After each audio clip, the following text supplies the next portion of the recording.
The night of the choosing ceremony was supposed to be the most beautiful night of Mara Ellison's life. That was what her mother had told her. That was what her two older sisters, Diane and Cora, had whispered to each other for weeks while they painted their nails and pressed their dresses and practiced the way they would walk across the stage. Slow, poised, shoulders back, chin lifted, like they were carrying something precious on top of their heads. That was what every girl in Ashford Pack grew up believing from the moment she was old enough to understand what the ceremony meant. One night, one stage, one moment where the alphas of the surrounding territories would look at you and decide whether you were worth choosing. Mara stood at the edge of the preparation room and watched her sisters argue over a ribbon. "It does not match," Diane said. She was 19, the eldest, with thick dark hair, and a figure that made grown men forget what they were saying mid-sentence. She held the ribbon up against Cora's dress and tilted her head like she was examining evidence at a trial. "It is 3 shades too red." "It is not 3 shades anything, Diane. It is the same ribbon we bought from the same shop," Cora said. She was 17 and had their mother's pale eyes and their father's stubbornness in equal measure. She grabbed the ribbon back. "You are trying to make me look worse than you. I am trying to help you not embarrass our family." "Both of you are going to be late," their mother said from the doorway. She was already dressed, her gray hair pinned up, her good earrings in.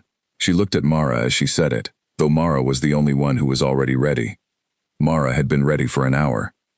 She had put on the dress her mother had made, pale blue, which was not quite Mara's color but was the color her mother thought was hers, and she had combed her hair and tied it at the back of her neck because she could not get it to do anything more interesting than that, and she had stood in front of the small mirror in the corner of the room and looked at herself for a long time. She was not ugly. She had thought about this very carefully, standing in front of that mirror, because she had learned to be precise about things rather than dramatic. She had steady brown eyes, and a straight nose, and a mouth that was on the small side. She was shorter than Diane and thinner than Cora, and she did not have the kind of face that stopped a room. She had the kind of face that people looked at and then looked past. She had been looking at this face for 16 years. She had made her peace with it. What she had not made her peace with was the ceremony itself. She picked up her shawl from the chair and followed her mother and sisters out of the house. The town of Ashford was lit up for the night. Paper lanterns hung between the buildings along the main road, orange and gold, swaying in the early autumn wind. The pack hall at the center of town had its double doors thrown open and warm light spilled out from inside, and Mara could hear the sound of voices and the low notes of music being played by someone who was not quite as skilled as they believed themselves to be. People were already gathered outside, the older ones in their good coats, the children darting between legs. Every family with an eligible daughter was here. Every family with an eligible son was here too, though for different reasons. The sons were not on the stage. The sons got to stand in the crowd and watch and point and decide. Mara had thought about this distinction more than once over the years. She had thought about it particularly in the last few weeks, as the ceremony got closer, and her sisters grew louder, and her mother grew quieter, and the pressure in the house built like a storm that nobody would name out loud. Her father, Owen Ellison, was waiting for them outside the hall. He was a tall man with a careful face, the kind of face that gave nothing away, unless you knew exactly where to look. He gave Diane and Cora the slow nod of approval that was his version of a compliment. He looked at Mara and said, "You did your hair." "I always do my hair," Mara said. "You look fine," he said. She followed her family inside. The hall was full. Long wooden benches had been pushed to the walls to make room, and at the far end of the room, a low stage had been built from planks and covered with a runner of deep red cloth. 6 chairs sat behind a long table to the left of the stage, the chairs for the visiting alphas, who had not yet arrived. The pack's own alpha, a heavy-set man named Gordon Price, stood near the table talking to the elder council, his hands clasped behind his back, looking the way he always looked, which was mildly dissatisfied with everything. The girls who were being presented tonight gathered in a side room off the main hall. There were 11 of them. Mara knew most of them by name and all of them by reputation, the way you knew people when you grew up in a small place. Clara Hewitt was there, who had the kind of laugh that filled up a whole room, and was probably the most genuinely kind person Mara had ever met. Nora Fenn was there, who had once told Mara in 2nd grade that her drawings were ugly, and who had not improved significantly as a person in the intervening years. There was Bess and Lena and Philippa and small, quiet Wren Dacey, who sat in the corner with her hands in her lap and looked like she might prefer to be literally anywhere else. Mara sat next to Wren. "Are you nervous?" Wren asked. She had a small voice that matched the rest of her. "Not really," Mara said. Then, because she liked Wren and did not want to be dishonest with her, "A little." Are you? I think I might be sick, Ren said. You will not be sick. And if you are, no one will remember it in 20 years. Ren gave her a look that suggested this was not comforting. Mara did not try to make it more comforting. She had never been very good at that, at saying the soft, round thing instead of the true thing. It was one of several qualities her mother described as needing work. The ceremony started at exactly 7 o'clock. They heard the shift in the room before they were called, the voices dropping, a scrape of chairs, the particular sound of a crowd settling into attention. The visiting alphas had arrived. 6 of them. Mara had heard names and descriptions over the past week as information filtered through the pack the way information always filtered through small communities, incompletely and with great enthusiasm. There was the alpha from Calwell territory who was reportedly very young and very proud of his own jaw. There was the alpha from the Fenmore Hills, who had 2 daughters of his own and was looking for a mate for his eldest son. There were 2 brothers from the Eastern Ridge who had come together, which was unusual, and apparently interesting to everyone except Mara. There was a man from the Southern Lowlands whose name she kept forgetting. And there was someone called the Northern Representative, about whom the gossip had been strangely thin, as if people were not sure what to say. The door to the side room opened and Gordon Price's mate, a brisk woman named Agnes, appeared and gestured for them to line up. They lined up. The order had been decided earlier and posted on a board, alphabetical by family name. The Dacey girl first, poor Ren, who had gone the color of chalk, then the Ellisons, Diane, then Cora, then Mara. They walked out in single file. The hall was so quiet that Mara could hear the lanterns swinging outside. Every face in the room turned toward them as they came through the door and crossed to the stage, and Mara kept her eyes forward and her steps even, and thought about the herb beds she needed to check tomorrow morning because the nightshade cutting had looked droopy, and she wanted to get to it before the cold set in. Ren made it to the stage without being sick, which Mara considered a significant achievement. They stood in a line and the visiting alphas sat at their table and looked at them. This was the part Mara had been dreading, not the walking or the stage or the crowd. This part, being looked at in the measuring way. The way a person looks at something they are considering purchasing. She understood, intellectually, that this was the tradition, and that it was meant to be a good thing, an opportunity, her mother called it. But standing under those 6 pairs of eyes, she felt the precise quality of the attention, and it was not comfortable. The youngest alpha, the one from Calwell, leaned forward first. He was, in fact, very proud of his jaw. He let his gaze travel down the line slowly and with obvious satisfaction in his own authority. It stopped at Diane for a long moment, moved on. Stopped at Clara Hewitt, moved on. It passed over Mara like water. She had expected that. She had told herself she had expected that. She was still not entirely prepared for what it felt like, which was not devastation exactly, but something smaller and worse. A quiet confirmation of something she had half believed but had hoped to be wrong about. The presentations began. Each girl was called by name to step forward and give her name and age and tell the room something about herself in 3 sentences. Diane stepped forward with the ease of someone who had been rehearsing for this her entire life, and said her name was Diane Ellison. She was 19. She was an excellent cook and a strong runner, and she loved her pack with her whole heart. The youngest alpha from Calwell actually smiled. Cora did almost as well. Her voice shook only slightly at the start. Then it was Mara's turn. She stepped forward. The light from the lanterns overhead fell directly on her face, and she resisted the urge to squint. "My name is Mara Ellison," she said. "I am 16. I work in the Healer's Garden and I have read every book in the pack library except the 2 that are missing their last pages, which bothers me more than it probably should." Silence. Then a ripple of something through the crowd that was not quite laughter and not quite disapproval. It was the sound people make when someone does something unexpected and they are not sure yet whether it was brave or foolish. Agnes Price's expression was very flat. Mara stepped back into the line. The rest of the presentation continued. After all 11 girls had spoken, the visiting alphas were invited to move among the crowd and speak to any family they wished. This was the informal part, the part where decisions happened, where fathers got pulled into corners and mothers watched from across the room with held breath. Mara stood near the wall with Ren, who had recovered her color slightly. "Clara is going to be chosen," Ren said quietly, watching Clara Hewitt across the room surrounded by 3 animated conversations at once. "She always knows what to say." "She is also genuinely lovely," Mara said. "Not just to look at, she is a good person." "Do you think anyone will approach you?" Ren asked it with complete innocence, which made it worse and better at the same time. "No," Mara said. "I do not think they will." She was right. The evening moved through its hours, and the alphas circulated, and families were spoken to, and quiet negotiations happened in the corners. And Clara Hewitt was, indeed, approached by the man from Calwell territory, who stood near her, with the focused energy of someone who had made a decision, and was pleased about it.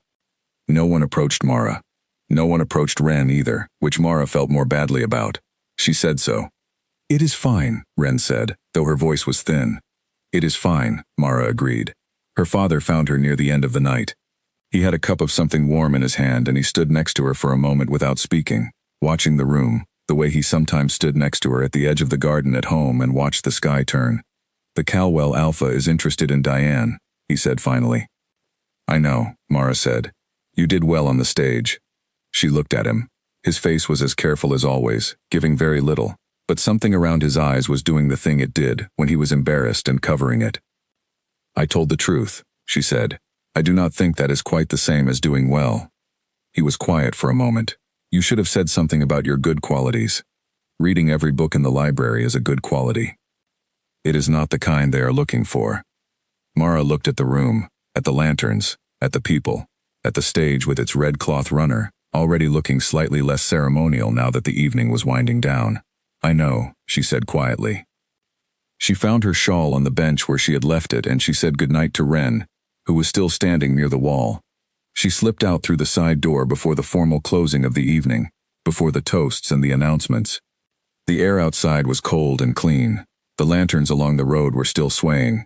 The town was quiet here, away from the hall, and the only sound was the wind in the leaves of the oak trees that lined the eastern path home, and the faint noise of a cat somewhere nearby in the dark. She walked home. The path was one she had walked 10,000 times, and she did not need to watch her feet. She looked at the sky instead, at the scatter of stars between the clouds, and she breathed in the cold and let it fill her lungs. She was not crushed. This was the thing she turned over carefully in her mind as she walked, the way she turned over interesting things, precisely, from different angles, checking for what was true and what was only what she wanted to be true. She had thought she might feel crushed tonight, and she was testing the feeling now and finding that it was not that. It was something smaller, sharper, a splinter rather than a wound. She had known this was likely to happen. She was 16 and she did not have Diane's easy beauty or Cora's charm, and she had chosen, there on the stage, to be honest rather than strategic, and none of these things had surprised her.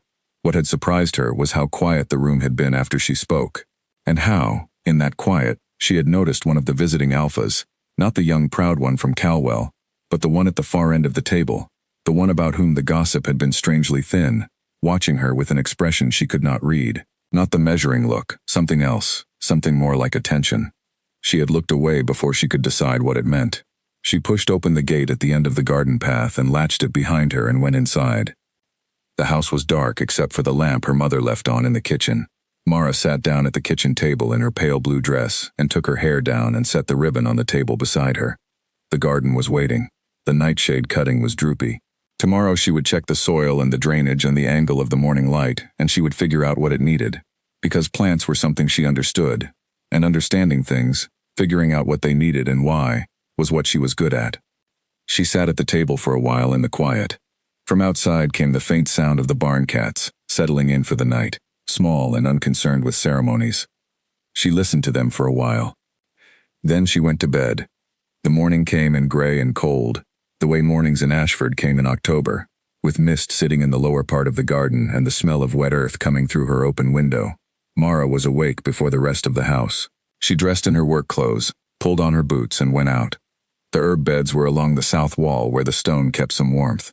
She crouched down next to the nightshade cutting and pressed her fingers into the soil, too dry at the top, too compacted underneath. The drainage channel was partially blocked by a buildup of leaf matter, and she spent 20 minutes clearing it, her hands going numb in the cold, working methodically from one end to the other. When she came back to the cutting, the soil around it was already sitting better. She worked until the mist lifted and the house came awake behind her, until she could hear her mother in the kitchen and Diane's voice carrying from upstairs, bright with whatever news or opinion she was beginning the day with. Then she washed her hands at the outdoor pump and went in for breakfast. Diane was already at the table, still in her robe, explaining to their mother in precise detail everything the Calwell Alpha had said to their father the night before. Cora was eating toast and reading. Their father had already gone to his workshop. No one mentioned that Mara had not been approached. This was its own kind of answer, and she appreciated it the same way she appreciated the space she had found to breathe outside. The absence of something painful can feel, sometimes, like a kind of gift. She ate her breakfast and went back to the garden. Over the following weeks, the ceremony settled into the past the way events do in small communities. It became a thing people referenced but did not dwell on, a marker on the calendar. Diane was in quiet negotiations with the Calwell Alpha's family. Clara Hewitt announced her engagement 3 weeks later, and the whole town had tea about it enthusiastically for several days. The other girls returned to their regular lives. Mara returned to the herb beds and the healer's garden and the library. She did not think about the ceremony much. She thought about it occasionally at the edges of her days, early in the morning when she was alone in the garden, or late at night before she slept. And she examined the feeling carefully when she did. It had not grown into something larger. It was still that splinter, still that precise small sharpness. She had decided she could carry it. What she had not decided was what to do about the particular question that lived just beneath the splinter, what it meant that she had not been chosen, and whether it said something true about who she was, or only something true about what other people could see. She thought about this the way she thought about everything, methodically, without rushing to a conclusion, looking at the evidence from different directions. She had not been chosen because she was not the kind of girl the Alphas were looking for. This was true. She was increasingly certain, not the kind of girl who would have been happy being chosen by any of the men who had been at that table. This was also true. The problem was that both truths could exist at the same time, and neither one made the splinter go away. She was in the library one afternoon in early November when the healer, a woman named Dora Ketchum who was 70 years old and had opinions about everything, found her at the shelf that held the older herbalism texts. "I need someone for the garden," Dora said without preamble, which was how Dora did everything. "Full days, 5 days and 7. There is pay involved. Are you available?" Mara looked at her. "Yes," she said. "Good," Dora said. "Come Monday." It was, Mara thought as Dora walked away, the most decisive she had felt in weeks. She came Monday. She came every Monday after that, and then every day after that because it turned out Dora's garden was enormous, and complicated, and deeply interesting, and there was always something that needed doing. The pay was modest, but it was hers. The work was hard, but it was real.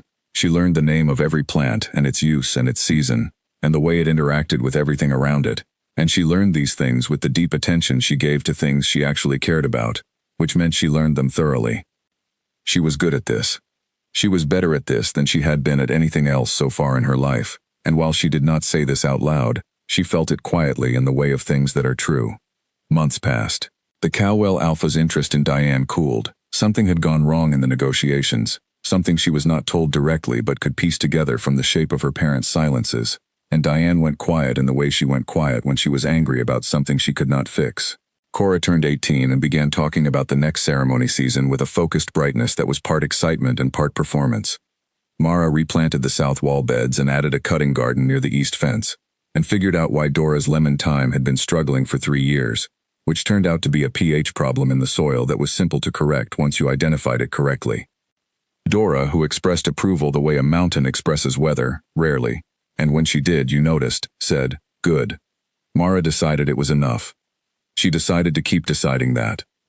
The second selection ceremony came when Mara was 17, and then the third when she was 18, and she stood on the stage each time in a different dress that her mother made, and said 3 honest sentences and was not chosen, and walked home in the dark along the oak-lined path with the cold air in her lungs. By the third ceremony, she no longer felt the splinter at all. She felt something else instead, which was quieter and harder to name. Something like the feeling you get when you have been waiting for something for a long time and then the waiting ends. Not because the thing arrived, but because you stopped needing it to. She was 19 now, and she had a job she was excellent at, and she had read nearly every book in the Pack library, and she had a growing reputation among the older women of Ashford as the person to go to when something in your garden was struggling and you did not know why. She was fine. She was more than fine. She was, she thought, as she woke on a cold morning in early spring and pulled on her boots and went out to check on the herb beds, almost exactly who she wanted to be. The only thing she could not quite settle was the sense that the life she was building had a particular shape to it, one that worked well for one person, arranged around one person's needs and one person's schedule, and one person's very strong opinions about soil pH, and she was not sure whether this was freedom or just a different kind of ending. She thought about this for a while, crouched in the cold beside the lemon thyme. Then she got back to work. 3 years of working in Dora Ketchum's garden had done something to Mara Ellison's hands. They were not the hands of a girl who attended afternoon teas or pressed flowers into books for decoration. They were capable hands, strong at the knuckles, quick and sure when they moved, with the particular calluses that come from soil work and pruning shears, and the repeated motion of pressing cuttings into fresh earth. She had stopped noticing them the way you stop noticing anything you see every day, but other people noticed them. Sometimes other people mentioned them. She was in the market square on a Thursday in late April when Nora Fenn mentioned them. Nora had not improved with age. She was 20 now, the same age as Mara, and she moved through Ashford with the assurance of a person who had always been one of the prettier girls in any room, and had built her entire identity around this in the way that eventually becomes its own kind of trap. She was standing with 2 other women near the bread stall when Mara walked past, and she did not lower her voice when she said what she said. "Look at those hands. She looks like she works in a barn." Mara heard it. She always heard things like this. She had a quality of stillness that made people forget she was in earshot, which meant she had accumulated, over 19 years, a fairly comprehensive understanding of what people said when they thought she was not listening. She did not slow her stride.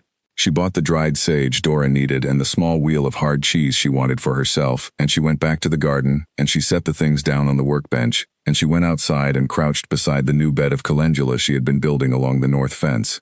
The calendula was doing well. It was an easy plant in the right conditions, warm soil, decent drainage, not too much competition from neighboring roots. She had prepared the bed carefully, and the seedlings were standing up clean and orange bright in the morning light, and she looked at them for a while. Her hands were in the soil. They were doing what they were good at. She thought, good. This was how she had learned to handle the Nora Fenns of her life, not by arguing, not by retreating, but by returning to the thing she was good at, and letting the returning be enough. It was a strategy she had developed gradually, the way she developed most things, through careful attention to what worked and what did not. What did not work, caring too much what people said. What worked, the calendula bed, the lemon thyme that was thriving now, the drainage system she had redesigned along the entire south wall that Dora had called, in her way, adequate. She worked in the garden until noon. Then she went inside and ate lunch at the small table in Dora's kitchen while Dora sat across from her eating soup and reading a medical text about plant-based remedies from the previous century, which was Dora's idea of recreational reading. "The Fenn girl said something to you," Dora said without looking up. Mara set her cheese down. "How did you know?" "You have the face you make when you are choosing not to react to something." Dora turned a page. "The same face you made the first time Gordon Price came by and said the garden was looking untidy." The garden was not untidy. He had incorrect expectations about what a working garden is supposed to look like. Dora said, which was her version of complete agreement. Mara ate her lunch. Outside, the wind moved through the calendula, and she could see the orange heads nodding through the kitchen window.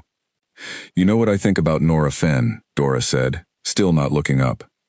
"You have not previously expressed an opinion about Nora Fenn," Mara said.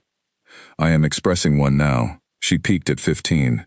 Women who peak at 15 spend the rest of their lives trying to get back there." Dora turned another page. "It is a terrible way to live. I feel sorry for them." Mara looked at the top of Dora's gray head, bent over her book. "Do you actually feel sorry for them?" she asked. Dora was quiet for a moment. "No," she said. "But it is a useful thing to tell yourself. Stops you from being angry at them, which is a waste of energy." This was, Mara thought, probably the wisest thing Dora had ever said to her. She stored it in the part of her mind where she kept useful things and went back to her lunch. The afternoon was hers.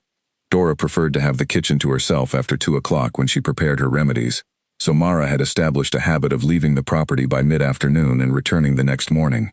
She went to the library, which was 3 streets from the market square and small but well-stocked for a town of Ashford's size, because the PAC's previous alpha had been a reader and had funded the collection generously. She had, as she had mentioned at the ceremony 3 years ago, read almost every book in the building. She said almost because there was a shelf in the back corner behind the reading table that had 2 volumes with the last pages missing, and she found this genuinely irritating. Not because she had not been able to finish the stories, but because she could not verify that she had finished them. It was possible she had. It was also possible something important had been in those last pages. She had no way to know, and not knowing was the thing she found difficult. The librarian, a soft-spoken man named Arthur Beale who had the habit of recommending books by pressing them into people's hands without explanation, and waiting to see what they thought, had told her he was attempting to source replacement copies. He had been telling her this for 8 months. She found him at his desk, and he looked up and immediately reached under the desk and produced a book. "Travel accounts," he said. "From the Eastern Territories. Someone returned it from the collection at High Ridge. I thought you might find the geography interesting." She took it from him and turned it over. The cover was worn and the title was stamped in faded gold. "Through the Northern Reaches, a record of travel between the Pack territories of the Upper Range, by a man whose name she did not recognize." "What do you know about the Northern Territories?" she asked. "Less than I would like," Arthur said, which was his version of nothing. She carried the book to the reading table and sat with it for 2 hours. It was slow going at first. The author had a tendency to ornate sentence construction that required some patience, but she got through the early chapters and found herself pulled in by the later ones, which were about the political structure of the territories that operated under the authority of the Alpha King. She had a vague understanding of what the Alpha King was. Everyone did. It was taught in the basic Pack history lessons that all children received around age 8 or 9. The Alpha King was a position above the individual packs, an authority that existed to prevent wars between territories and arbitrate disputes that could not be resolved at the pack level. The position was very old. It was held for life. The current holder had been in place for a very long time, longer than most people could remember, and he lived somewhere in the Northern Range and was, according to the common gossip of Ashford, not much interested in visiting the Southern Territories. The book gave her more than gossip. It described the king's seat, a structure built into the side of a mountain that had been expanded by successive holders until it was part building and part mountain itself, with rooms and corridors carved directly from the rock. It described the court that surrounded the position and the complicated structure of relationships between the king and the individual pack alphas beneath him. It described the choosing, not the local ceremony Ashford held, but the king's own version, the one he had apparently refused to participate in for 30 years, despite considerable pressure from the surrounding territories. This detail made her pause. She read it again. The current Alpha King had not taken a mate. He had been offered candidates from every major territory for 3 decades and had declined all of them, and the book, which appeared to have been written about 5 years ago, described the political tension this created with considerable interest. A king without a mate meant a position without an heir. It meant uncertainty about the future of the authority that held the territories together. The surrounding packs were, according to the travel writer, extremely nervous about this. Mara thought about a man who said no for 30 years to something everyone was expecting him to say yes to.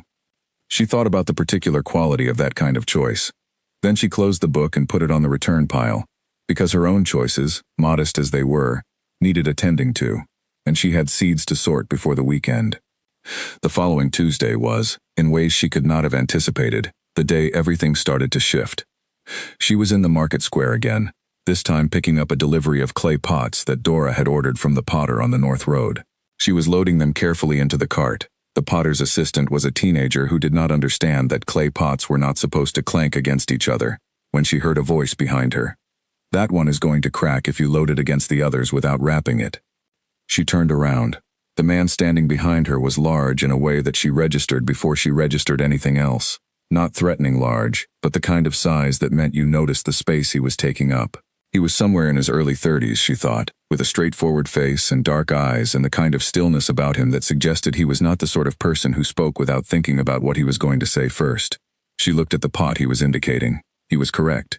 The lip of it had a hairline crack beginning, and it would not survive being knocked against the pot beside it. She lifted it carefully and set it separately on the cart. "Thank you," she said.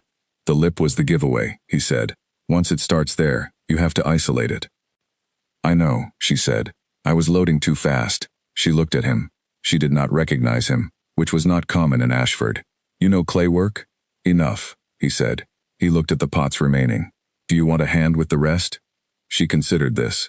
She did not, as a general principle, accept help she did not need. She had enough hands. But the teenager was clearly more interested in the girl working at the fruit stall across the square than in the careful transport of clay pots, and the cart still needed 3 trips worth of loading. "If you have the time," she said. He had the time. He loaded pots with the methodical efficiency of someone who understood physical problems, and he did not talk while he worked, which she appreciated enormously. When the cart was loaded, he helped her check the arrangement, and she added the strips of sacking Dora had included for exactly this kind of padding. "Better," he said. "Much better," she agreed. She picked up the cart handles. He looked at her. The cart is going far? Dora Ketchum's property on the South Road. It is maybe 10 minutes from here. I am heading that direction, he said. She gave him a look that she hoped communicated that she was perfectly capable of pulling a cart 10 minutes down a road. He read the look correctly. Only if it is helpful, he said. It is not an obligation. She thought about it for 3 seconds, which was more thought than she usually gave to a 10-minute walk. There was something about the way he had said it, without insistence, without the slightly irritating quality some people had when they offered help, as if doing so made them the more important person in the interaction. All right, she said. They walked. The cart was manageable, with 2 people and the conversation, which she had been prepared to manage or avoid depending on how it went, turned out to require very little managing. He asked her what the pots were for. She told him. The new cutting beds along the north fence, the need for containers of the right depth for certain root systems. He asked which plants. She told him those 2, the calendula, the lemon balm, the more finicky woody herbs that needed contained soil to manage their growth. He knew more about plants than she expected. Not a gardener's knowledge, not the practical hands in soil kind she had, but the knowledge of someone who had read about plants the way people read about things they are curious about without having direct access to them. Where are you from? She asked, because she had now had a 10-minute conversation with a man she still did not know the name of, which was unusual for her. Further north, he said. He said it simply, without the evasiveness that would have made her press it. It was just information, further north, as if north were a complete answer. What brings you to Ashford? Territory matter, he said. I am here for a few days. They had reached Dora's gate. He helped her unload the pots into the courtyard and stack them carefully against the wall, and then he straightened up and looked at the garden. At the herb beds, the cutting garden, the careful layout of it. You did this, he said. It was not a question. Most of it, Mara said. The original beds were Dora's. He looked at the calendula along the north fence, at the way the beds were arranged in relation to the sun and the wall's warmth. She had the odd feeling that he was reading the garden the way she read books, looking for the logic underneath, the reasoning that produced the result. The drainage, he said, along the south wall. She followed his gaze. I redesigned it last year. It works. It works. Now, she said. It took a while to get right. He looked at her then, and there was something in his expression that was not the measuring look she had learned to recognize and brace against. It was something more like recognition, as if he had seen what she was and found it interesting in a way that had nothing to do with whether it was beautiful. She did not know what to do with that. She said, "Thank you for the help with the pots." He nodded. He said he was glad it was useful. He said she had named the plants well. Then he walked back up the road in the direction of town, and she stood in the courtyard with the calendula in the afternoon light, and tried to remember if she had asked his name. She had not. She carried the first pot inside and began setting up the containers, and she thought about the way he had looked at the garden, not at her, but at what she had made, and she found, unexpectedly, that this was the detail that stayed with her the longest. Most people who came to Dora's property looked at the garden and said it was very nice. He had looked at it and understood it. She was not sure why this mattered. She added it to the back of her mind where she kept things she had not figured out yet, alongside the missing last pages of the 2 library books, and she went back to work. Dora came out in the late afternoon to inspect the pots. The crack on the lip of number 4, she said, holding it up. Already separated, Mara said. I caught it before it spread. Dora set it down. Someone helped you load them, she said. A man from the north, Mara said. I do not know his name. What did he look like? Mara thought about this. Tall, dark hair, quiet. Dora gave her a look that contained a great deal of information that she did not choose to express in words. Then she went back inside. Mara looked at the remaining pots. She thought about the way the stranger had said further north, as if it were the most natural answer in the world, as if the specific location within north were not particularly relevant. She had been to the north once, when she was 12, on a pack excursion to the trade fair at Malton Ridge. She remembered it as a colder place than Ashford, with longer shadows in the afternoon, and a different quality to the light, as if the sun were coming from a slightly different angle than she was used to. She arranged the pots in order of size against the wall.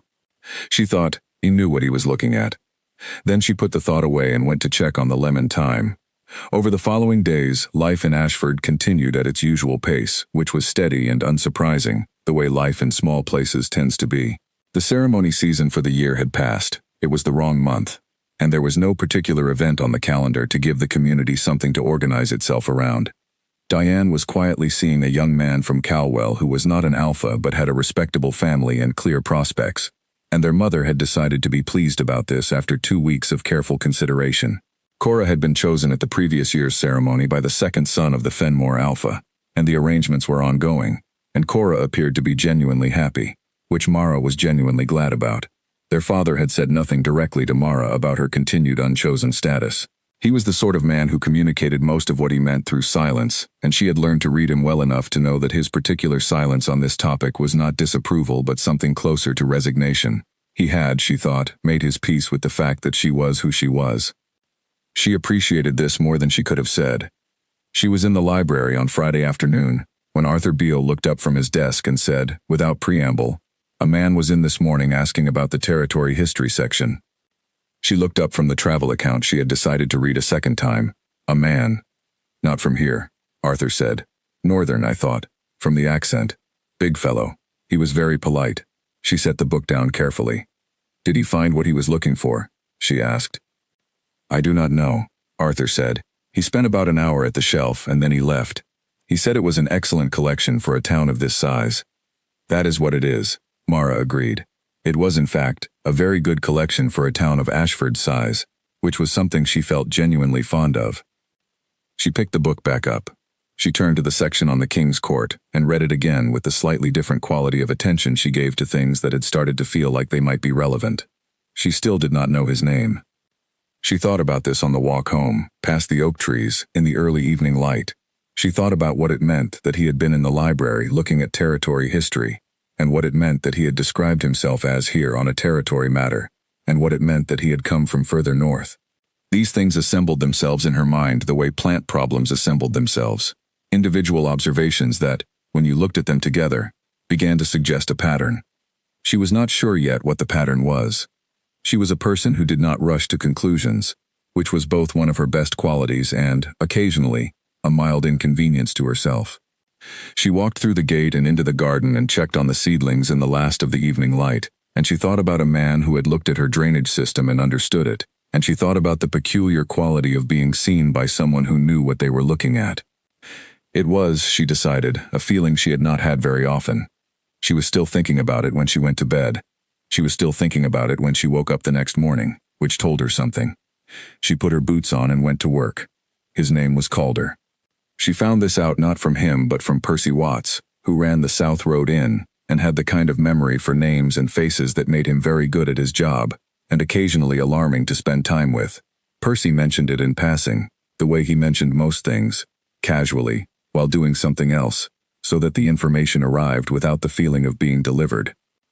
Mara had stopped by the inn on a Wednesday morning to pick up a message from a herb supplier who used the inn's post service, and Percy was behind the bar restacking cups, and he said, without turning around, "Your friend was in again this morning." She had not told Percy he was her friend.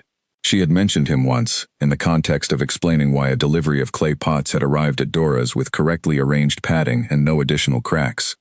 "My friend," she said. "The northern man. Calder. He had breakfast and then he went toward the council building."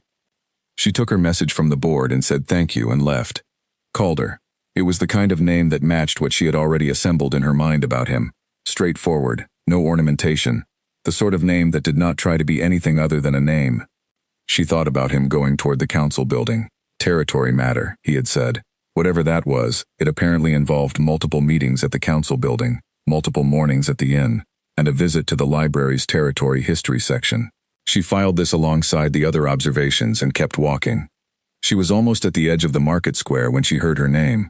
Not shouted. Said, the way you say something when you are close enough to be heard without raising your voice. She turned. He was standing at the corner of the square near the well, not quite in her path but near enough that she would have walked past him in another minute. He was dressed the same way he had been at the market, plainly, working clothes, nothing that indicated rank or territory affiliation. He had a paper-wrapped package under one arm. "Good morning," she said. "Good morning," he said.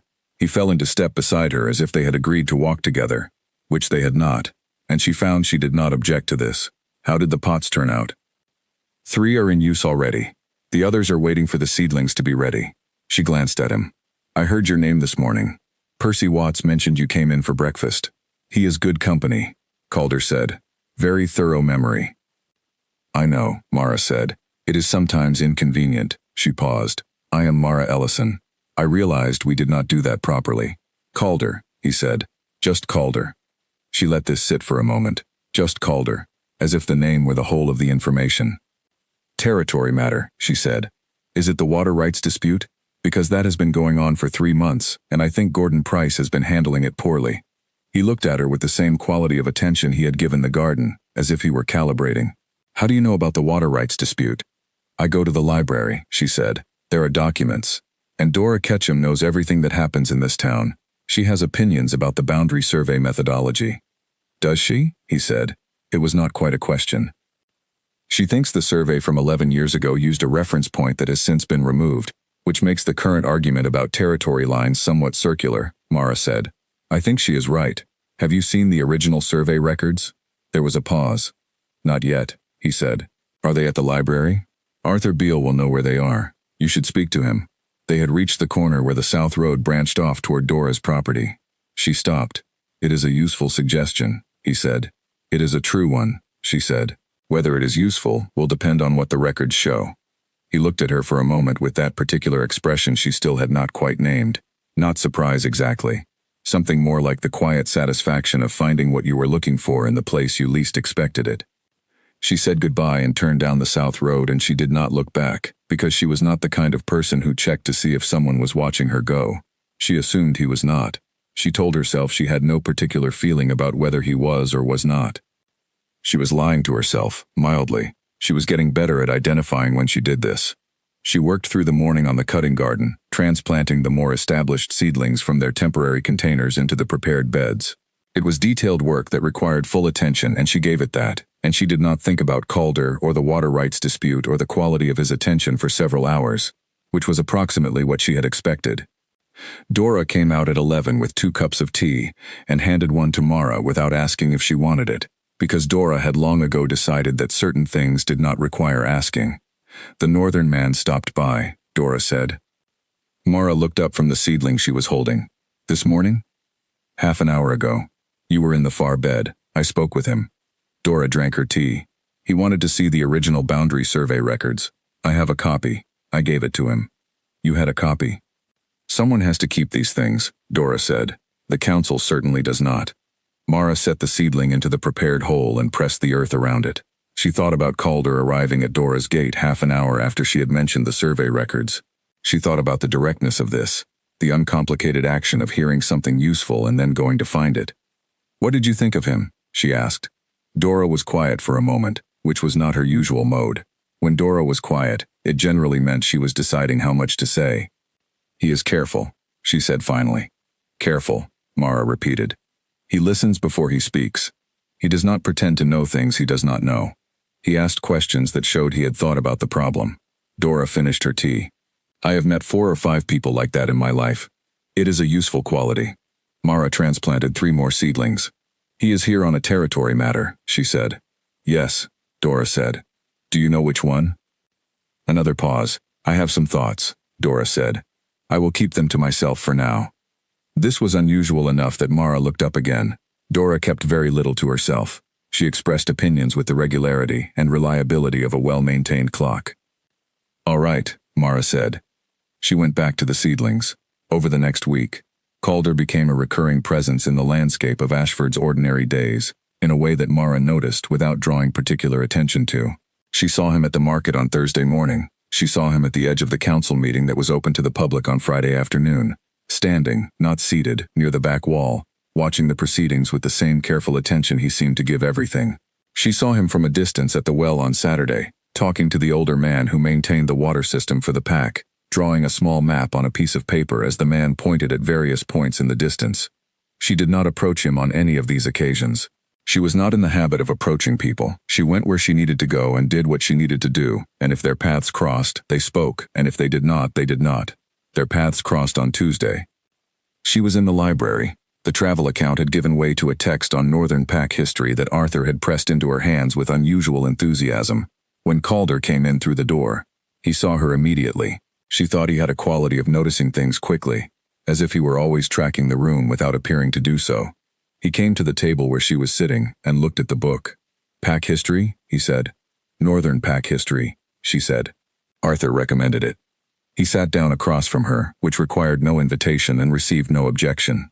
He set a file of papers on the table between them. She could see the edge of what looked like a surveying diagram. The survey records were useful, he said. What did they show? He turned the file so she could see the top document. The reference point Dora mentioned, the old standing stone at the ridge marker. It was moved during the road construction 8 years ago. The survey from 11 years ago used it as a fixed point, which means the current boundary calculation is based on a point that has shifted 12 meters east. Mara looked at the diagram. 12 meters is significant in a water rights context, she said. Very, he said. Does Gordon Price know? He will, Calder said. There was a particular quality in this. Not a threat, not an opinion. Simply a statement of what was going to happen. She looked at him. Are you the one who is going to tell him? He held her gaze. Yes. She thought about the fact that you did not typically walk into a pack territory and tell the local alpha that his boundary survey was wrong, unless you had the authority to do so. You did not wander into council meetings and stand at the back wall, unless people knew who you were, and were aware that your presence was significant. You did not spend time in a pack's library and market an inn for a week and have nobody comment on it, unless nobody knew exactly what to make of you, she said. You should tell him about the methodology problem in the survey as well as the reference point shift. The two things together make the argument stronger. He looked at her for a moment. I was going to, he said. I know, she said. I was just saying it out loud. He was quiet, and she had the impression that he was both surprised and not surprised, which was a combination she found interesting. She went back to the Northern Pack history text. He opened his file and read the survey documents. They sat at the library table for 2 hours. At no point did either of them comment on the unusual quality of this situation. They did not know each other. They had spoken 4 times, if you counted the clay pots in the market square as once, and the morning in the market square as once, and the visit to Dora's gate as once, and now as once, and yet they sat at the table with the easy quiet of 2 people who had found, unexpectedly, a person they did not need to perform for. Mara was aware of this. She was aware of herself being aware of it, which was one of her less useful qualities, this tendency to observe her own internal states from a slight distance, as if she were noting the weather. When she stood to go, he looked up. The methodology point, he said. The one you mentioned. The baseline assumption, she said. If the original surveyors assumed the standing stone was permanent infrastructure, rather than a movable landmark, the whole survey is built on an unstable premise. Yes, he said. How did you see that? She thought about it. Plants, she said. A plant that is struggling often has a root problem, not a surface problem. The surface symptoms are real, but fixing them does not fix the plant. You have to go to the premise. He was quiet for a moment. That is a useful way to think, he said. She picked up her book. She said goodbye. She walked home in the early evening, through the market square where the stalls were packing up, along the south road where the light came through the trees at a low angle, and she thought about the 2 hours at the library table, and what they had and had not been. They had been quiet and purposeful and neither awkward nor remarkable.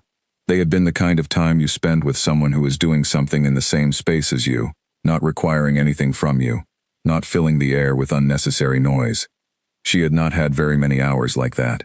She had not known she was missing them until she was in one. She stopped at the gate to the herb garden and stood for a moment with her hand on the latch. Inside, the plants were doing what they always did, growing, failing, thriving, adjusting, sending roots in whatever direction had what they needed. The calendula heads were closed for the evening. The lemon thyme smelled strongly in the cool air. She went inside and checked on the seedlings in their temporary pots, and she found one that was root-bound. She could tell from the way the soil had separated slightly at the edges, and she made a note to repot it in the morning. She ate dinner alone, because Dora ate early and her own family's house was across town. She had moved into the small room at the back of Dora's property 6 months ago when Dora had suggested it, and she had thought about it for 3 days and then agreed, and it had been a good decision. The room was small, but it had a window that looked out over the herb beds, and she woke every morning to the smell of growing things, which was, she had decided, the best possible way to begin a day. She sat at the small table in her room after dinner and read the Northern Pack history until the candle was burning low, and she thought, in the spaces between pages, about the feeling of sitting at the library table for 2 hours with someone who did not require her to be different from what she was. She thought about how rare that was. She thought about how much she had not realized it was rare until it happened. She blew out the candle and lay in the dark and listened to the night sounds of the garden, the wind, a distant owl, the small movements of whatever lived in the wood stack along the east fence, and she thought, he is leaving soon. He said a few days, it has been more than a week. Whatever he is here to do is almost done.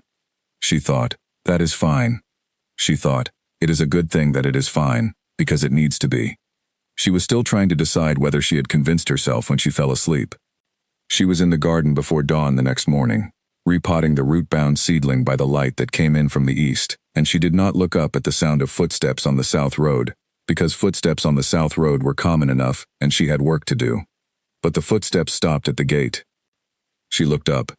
Calder was standing at the gate in the early light. He was carrying a flat package, cloth-wrapped, tied with cord. He did not come through the gate. He waited. She set down the seedling and went to the gate and opened it. I found something, he said. He held out the package. Arthur Beale located it in the regional archive. It arrived from Malton Ridge this morning. She took the package and unwrapped it. It was a book. Old, the cover worn, the binding repaired at some point with a different thread. The title, stamped in the same faded gold as the travel account she had read and returned, was legible. Survey Methods of the Upper Pack Territories, Revised Edition. She looked at it for a moment. Then she looked at him. The 2 missing page books, she said. He had the expression again, the one she still had not quite named, that was not surprise but something adjacent to it. Arthur mentioned them, he said. He said it bothered you. She held the book. She thought, this is not a Survey Methods text, this is different. She turned to the back. The pages were all there. She stood in the gateway in the early morning light holding a complete book, and she felt something move through her that she could not name precisely. And because she could not name it precisely, she did not try to. She just let it be what it was. Thank you, she said. The survey text may be at Malton Ridge as well, he said. I will ask. You are leaving? Tomorrow, he said. The council matter is settled. She nodded. She held the book. She thought about the particular geometry of this. A man who had arrived a week and a half ago on a territory matter, and had spent that week and a half looking at boundary surveys and going to the library, and helping with clay pots in the market square, and sitting at a table for 2 hours without needing to fill the silence. I hope the matter resolved well, she said. It did, he said. The boundary question will be corrected. Gordon Price was not pleased, but he accepted the methodology argument. The root problem, she said. Something shifted in his face. Yes, he said. The root problem. He said goodbye. He thanked her for the conversation about the survey. He walked back up the south road in the early light, his footsteps steady and unhurried, and he did not look back. She stood at the gate until he was out of sight. Then she went back to the root-bound seedling and finished repotting it and set it in the proper position for morning sun. She did not think about what she was feeling. She decided to let it settle the way disturbed soil settles, over time, with quiet, until the real shape of it becomes visible. She waited. She was good at waiting. She was considerably less good, she was discovering, at pretending she did not want the shape to reveal itself quickly. She thought about this for a long time, with her hands in the soil, in the growing morning light. He came back. She did not expect this. She had spent approximately 3 weeks constructing a framework in which he did not come back, in which the week and a half he had spent in Ashford was a finished thing, a complete story with a beginning and an end and nothing more. She had been quite thorough about this. She had repotted 12 seedlings and finished the Northern Pack history text and started 2 others and reorganized the south wall beds for the autumn growing season and spoken at length with Dora about the principles of good soil management, and she had, she believed, done a reasonable job of establishing the life she had been living before the clay pots in the market square. And then, on a Thursday in early June, she was at the market buying dried lentils and she turned around and he was at the bread stall 6 meters away. She stood for a moment with the lentils. He was paying for something, a loaf, she thought, and a small round of something wrapped in paper. He had not seen her yet. He was speaking to the bread seller, Celia Marsh, who was 60 years old and the most reliable source of Ashford's social information after Percy Watts at the inn. And Celia was talking with considerable animation, which meant either that she knew who he was or that she had decided he was interesting, which amounted to much the same thing. Mara put the lentils in her basket and walked over. He saw her when she was about 3 meters away. Something in his face shifted, not dramatically, not the performance of pleasure that some people produced when they saw someone they knew. A small movement around the eyes, a slight change in the quality of his stillness. She had noticed, over the week and a half he had spent in Ashford the first time, that he experienced things internally more than externally. He did not broadcast his reactions. You had to watch for them in the small places. She had evidently been watching. "Good morning," she said. "Good morning," he said. He looked at her basket. "The lentils are good here." "They are," she agreed. "Celia's cousin grows them." Celia was watching them with tremendous interest, and very little attempt to conceal this. Mara acknowledged this internally, and chose to ignore it externally, which was a skill she had developed over years. "Territory matter?" she asked him, because it was the natural question. "Partly," he said. "The water rights documentation required a supplementary report, and I wanted to verify the methodology correction had been properly recorded." "Has it?" "It will be by the end of the week." She nodded. She thought about the word partly, which he had placed carefully at the beginning of his answer. She thought about the fact that supplementary reports and methodology verification were the sorts of things that could generally be handled through correspondence between officials and did not typically require the originating party to travel back to a small town in the south to oversee personally. She did not say any of this. She said, "The seedlings I transplanted 3 weeks ago are doing well." Something in his face eased, slightly. "The ones from the cutting garden?" "Yes. The lemon balm especially. I was not sure about the position. It is further east than I usually place it, but it seems to prefer the morning light more than I expected." "Plants do that," he said. "Prefer things you did not plan for them." "Constantly," she said. "It is one of the more interesting things about them." They walked through the market together, which was not something she had planned, and which happened without discussion, as if they had simply both been going in the same direction. She bought what she needed and he carried his loaf and the wrapped round of something, and they moved through the stalls with the ease of two people who were not performing an outing, but simply happening to occupy the same space. Celia Marsh was not the only person who noticed. Mara was aware of the noticing. She was aware of Nora Fenn, at the far end of the square, watching with the narrow attention of someone trying to decide what they were seeing. She was aware of the two women at the vegetable stall who leaned toward each other as she and Calder passed. She was aware that in a town the size of Ashford, any deviation from the established pattern of a person's life was visible and interesting to the people around them. She did not alter her behavior in response to any of this. She had learned, over the years, that the least useful thing she could do was make her choices based on what other people were watching. "The library got a new consignment from Malton Ridge," she said. "Arthur is very pleased. There are 3 new texts in the Northern Territories section." "I heard," he said. "I was there yesterday." She looked at him. "Yesterday? I arrived 2 days ago," he said. She absorbed this. He had been in Ashford for 2 days without their paths crossing. In a town of this size, this required a small amount of intention. "You knew I would be at the market this morning," she said. It was not quite an accusation. It was a statement of what she believed to be true, offered to see what he would do with it.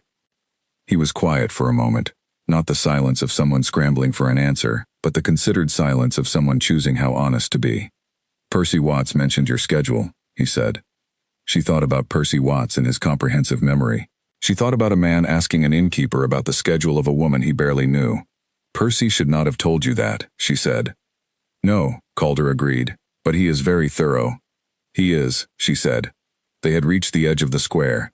The road split, one way toward the South Road and Dora's property, one way toward the inn. She stopped. He stopped too. She looked at him. He was doing the thing she had noticed before, tracking without appearing to, standing still and quiet while something moved behind his eyes. "Why?" she asked. He did not pretend not to understand what she was asking. "I wanted to see how the seedlings were doing," he said. She looked at him for a long moment. He did not look away. "The seedlings," she said. "Among other things," he said. She thought about the range of responses available to her. She thought about the fact that she was a person who valued honesty and directness, and who found people who used indirection to manage difficult conversations somewhat exhausting.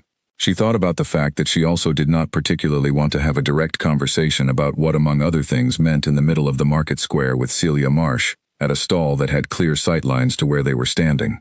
"Come and see the seedlings," she said, "if you have the time." He had the time. They walked the South Road to Dora's property and she let them through the gate, and he stood in the cutting garden and looked at the transplanted lemon balm and the established calendula and the new rows of seedlings along the north fence, and he looked at all of it with the same quality of attention he gave everything, which was total and unhurried. She watched him look at her garden. She had showed people the garden before. The women who came to Dora for remedies sometimes came through and made admiring sounds about the herbs. Her mother had come once and said it was very organized. Her father had come and said nothing, which meant he was impressed. Dora moved through it daily with the proprietary ease of someone whose property it technically was, even if the work was Mara's.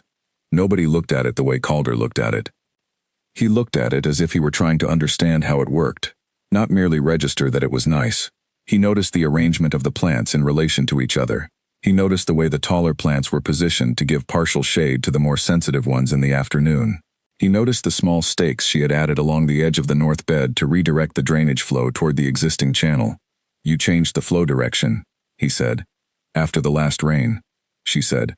"The ground slopes 2 degrees west and I was losing water to the fence."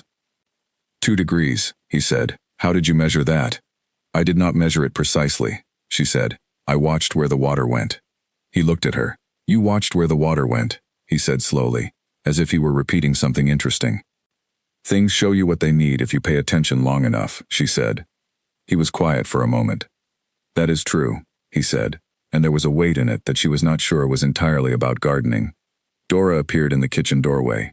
She looked at Calder with the unimpressed assessment of someone who had seen a great many people come and go in her decades of practice. "You are back," she said. "Yes," Calder said. Dora said. Then she went back inside. Mara looked at the space where Dora had been. "She approved of you last time," Mara said. "By her standards, that was nearly warm." "I gathered," Calder said. They sat on the low stone wall at the edge of the cutting garden, because the afternoon was pleasant, and there was nowhere in particular to be. She told him about the lemon thyme, which had continued to improve since the pH correction, and about the root-bound seedling she had repotted on the morning he left, which had not taken the stress of the repotting well at first, but had recovered completely. He told her about the road between Ashford and the Northern Territories, which he had taken twice now, and about the way the land changed as you moved north, how the soil type shifted and the vegetation changed and the light quality shifted in the late afternoon. She asked him about the North, because she was curious about it and because asking him about himself in the direct way she was curious about felt like too much of a crossing of some line she had not yet decided whether to cross. He was easy to talk to. This was something she had noticed the first time and noticed again now with the additional certainty that came from a second sample. He listened with full attention. He did not fill gaps in the conversation for the sake of filling them. He asked questions that showed he had been thinking about what she said, not just waiting for her to stop so he could speak.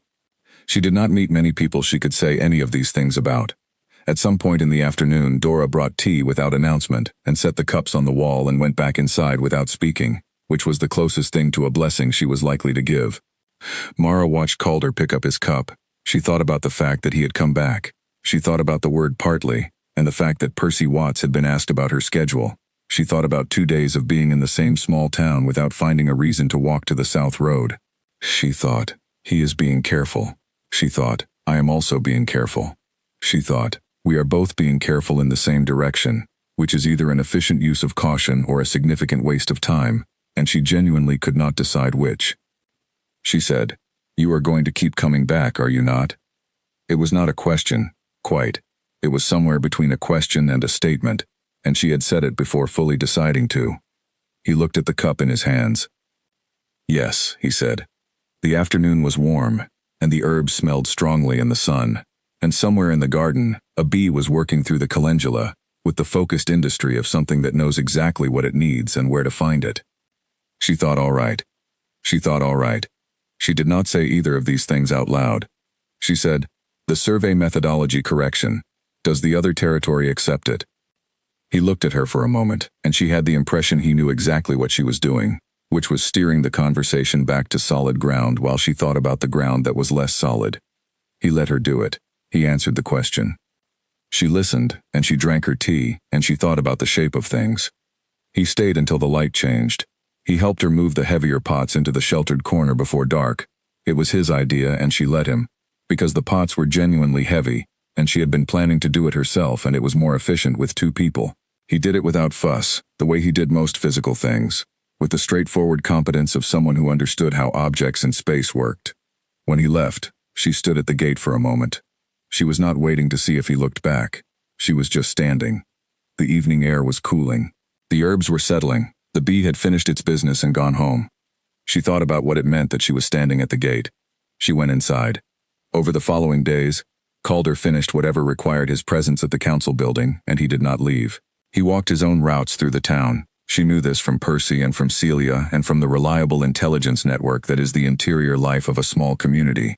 And occasionally those routes intersected with hers. When they did, they talked. When they did not, they did not. She noticed that he never engineered their meetings. He had done it once, the morning he came back, asking Percy about her schedule. He did not do it again. He moved through Ashford, as if he had legitimate reasons to be there, which she believed he did, and if their paths crossed, they crossed. She also noticed that she had begun to have a general awareness of where he was in the town at any given time, which she gathered from the natural flow of information, in a place where everyone knew everyone's movements. She noticed that she noticed this. She did not know what to do with it. She had not had very much practice with this particular type of noticing. She asked Dora about it, obliquely, in the way you ask someone about something when you are not sure you want their full attention on it. She said, "Do you think it is strange when someone returns to a place that does not have an obvious reason to keep them?" Dora was at the work table, preparing a poultice. She did not look up. That depends on whether the reason is obvious or whether it is there and the person looking just has not accepted it yet. Mara thought about this for a while. What if the person is not sure whether they want to accept it? Dora was quiet for a moment. Then they should be careful not to confuse not being sure with not being ready. Those are different things. Mara went back to the herb beds.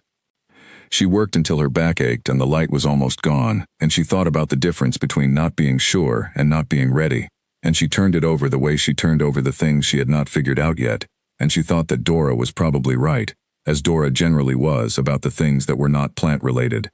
She thought about being 19 and having been passed over 3 times by men at a ceremonial table, and how she had constructed a life around the assumption that she was not the person anyone would choose, and how that life was good and real and hers, and how a man arriving with clay pots in a market square should not, logically, change any of that. She thought about the word logically and what it was doing in that sentence. She stood up. Her knees were stiff from crouching.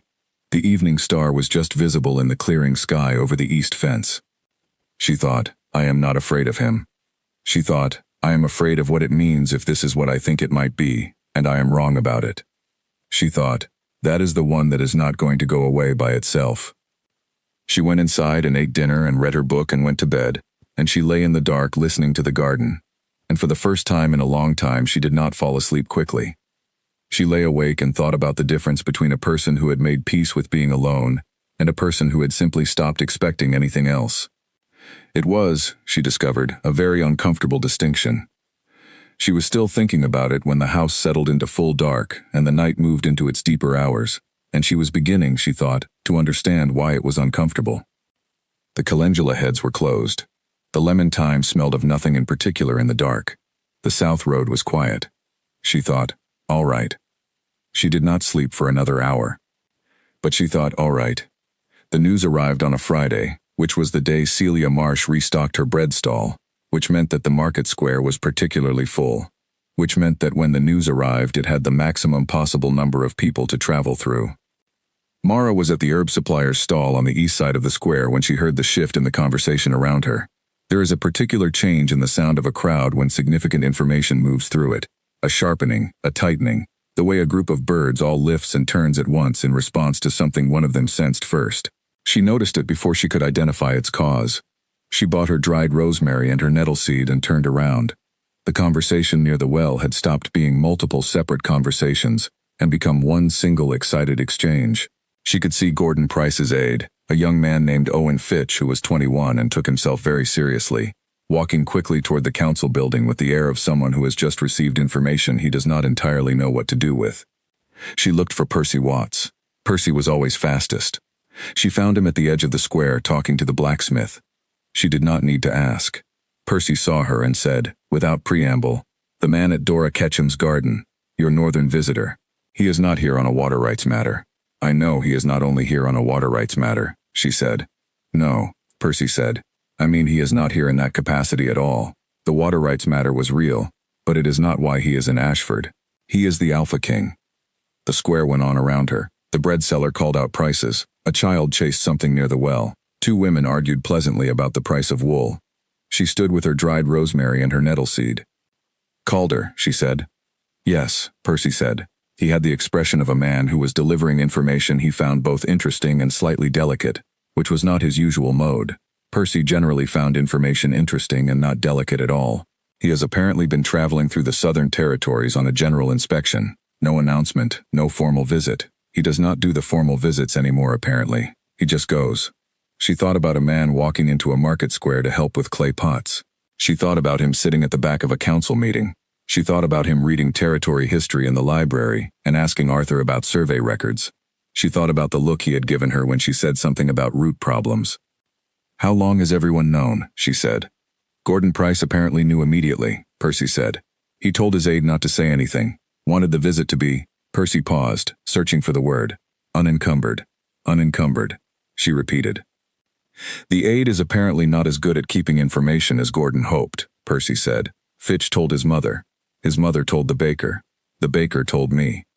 She looked at the council building. She thought about Calder and Gordon Price's meeting, standing at the back wall, watching. She thought about Gordon Price's careful management of what everyone knew. Does Dora know? She said. Dora, Percy said, with the considered pause of someone who has thought about this, has known since the first day. Of course she had.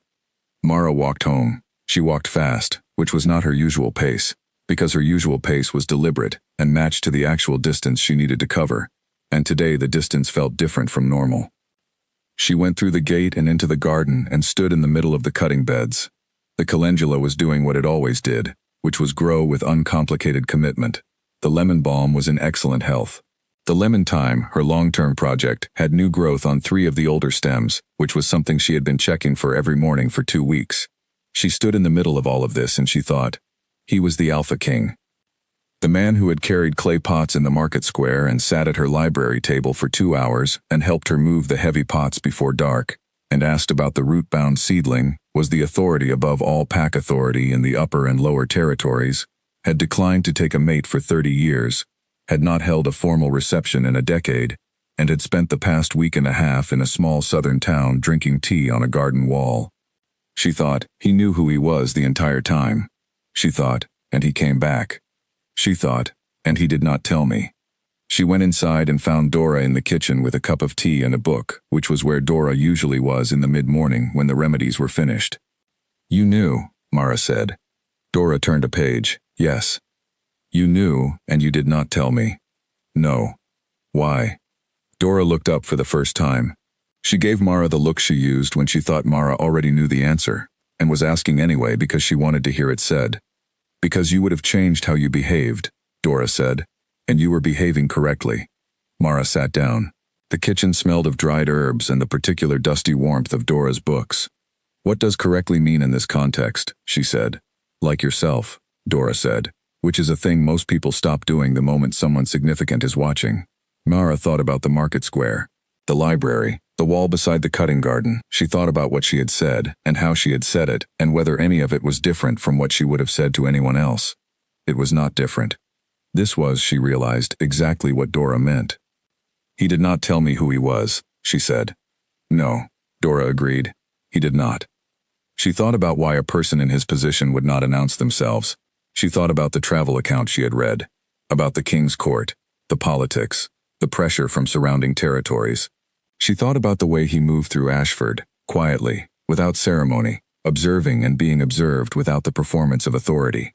She thought about 30 years of declining candidates who had been prepared and presented and dressed for the role. She thought, he was watching to see who people were when they did not know he was watching. She thought, and I was who I am. The town is going to be different now, she said, now that people know. Yes, Dora said, extremely different, particularly for you. Mara looked at her. Why particularly for me? Dora gave her the look again. Because you are the one he has been sitting on a wall drinking tea with, Dora said. And in a town this size, that is information. The town was, in fact, extremely different by afternoon. She felt it before she could name it, the quality of the attention when she went back to the market square for the dried lentils she had forgotten that morning. The attention that had been casual the week before was now calculated. Women she had grown up with looked at her with a new kind of focus, as if they were trying to solve a problem and she was the variable. Older men who had never paid much attention to her spoke to her with an elaborate friendliness that was not quite natural. Nora Fenn looked at her from across the square with an expression that was new for Nora Fenn. It was not disdain. It was something more complicated than disdain. It was recalculation. Mara bought her lentils and went home. The following morning she was in the herb beds when she heard the gate. She looked up. Calder. He came through the gate and across the garden path and stopped at the edge of the cutting beds. He was dressed the same as always, plainly, without ceremony. He looked the same as always. Everything about him was exactly as it had been before the information had traveled through the bread baker to Percy Watts to the market square. She straightened up and looked at him. "You should have told me," she said. "Yes," he said. He said it without hesitation, without argument. She had expected, maybe, some explanation, some justification. She had been constructing, in the back of her mind since the previous afternoon, the various ways he might defend the decision, and she had also been constructing, with equal care, her responses to those defenses. She had prepared for a negotiation. He gave her nothing to negotiate against. Just, yes. She looked at him for a moment. "What was the purpose of not telling me?" she said. He thought about this. She appreciated that he thought about it rather than producing an answer immediately. "When people know," he said, "they change.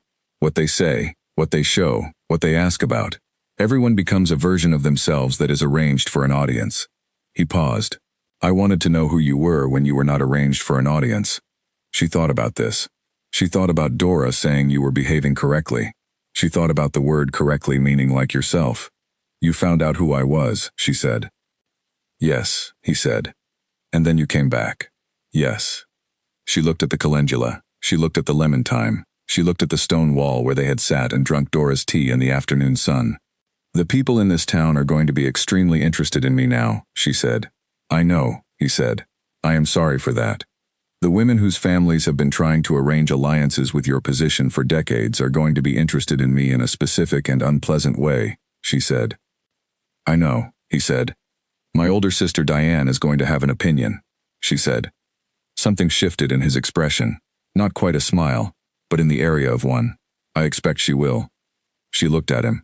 He was still doing the thing she had always found reassuring about him, which was standing still and quiet and waiting for her to finish thinking, without filling the space with anything.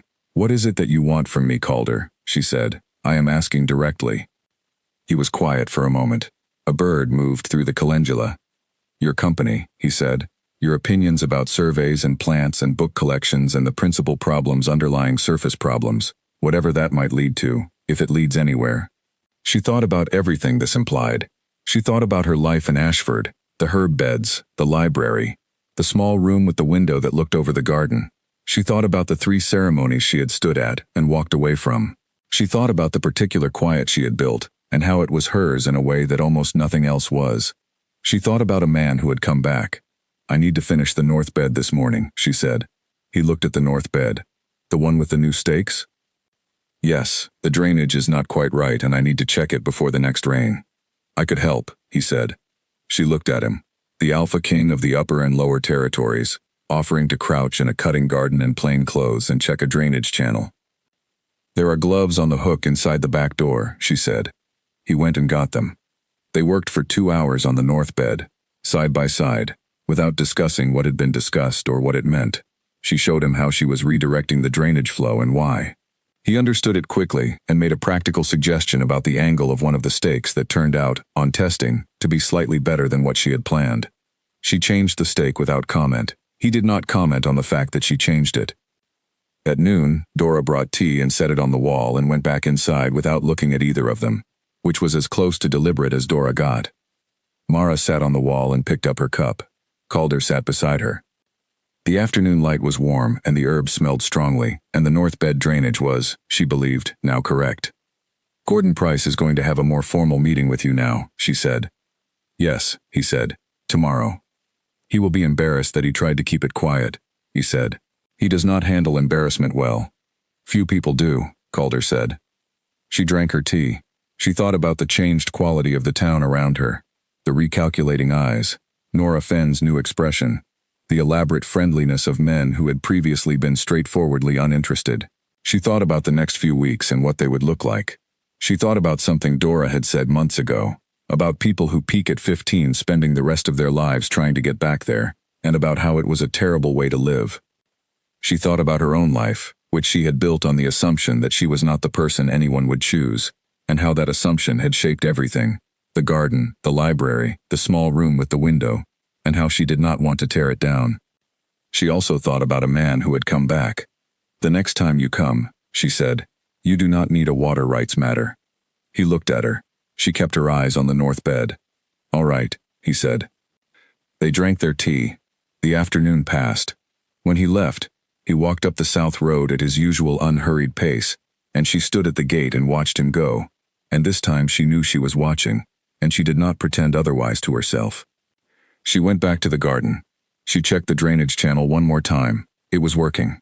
She thought, sometimes the thing that has been wrong for a long time is simpler to fix than you thought.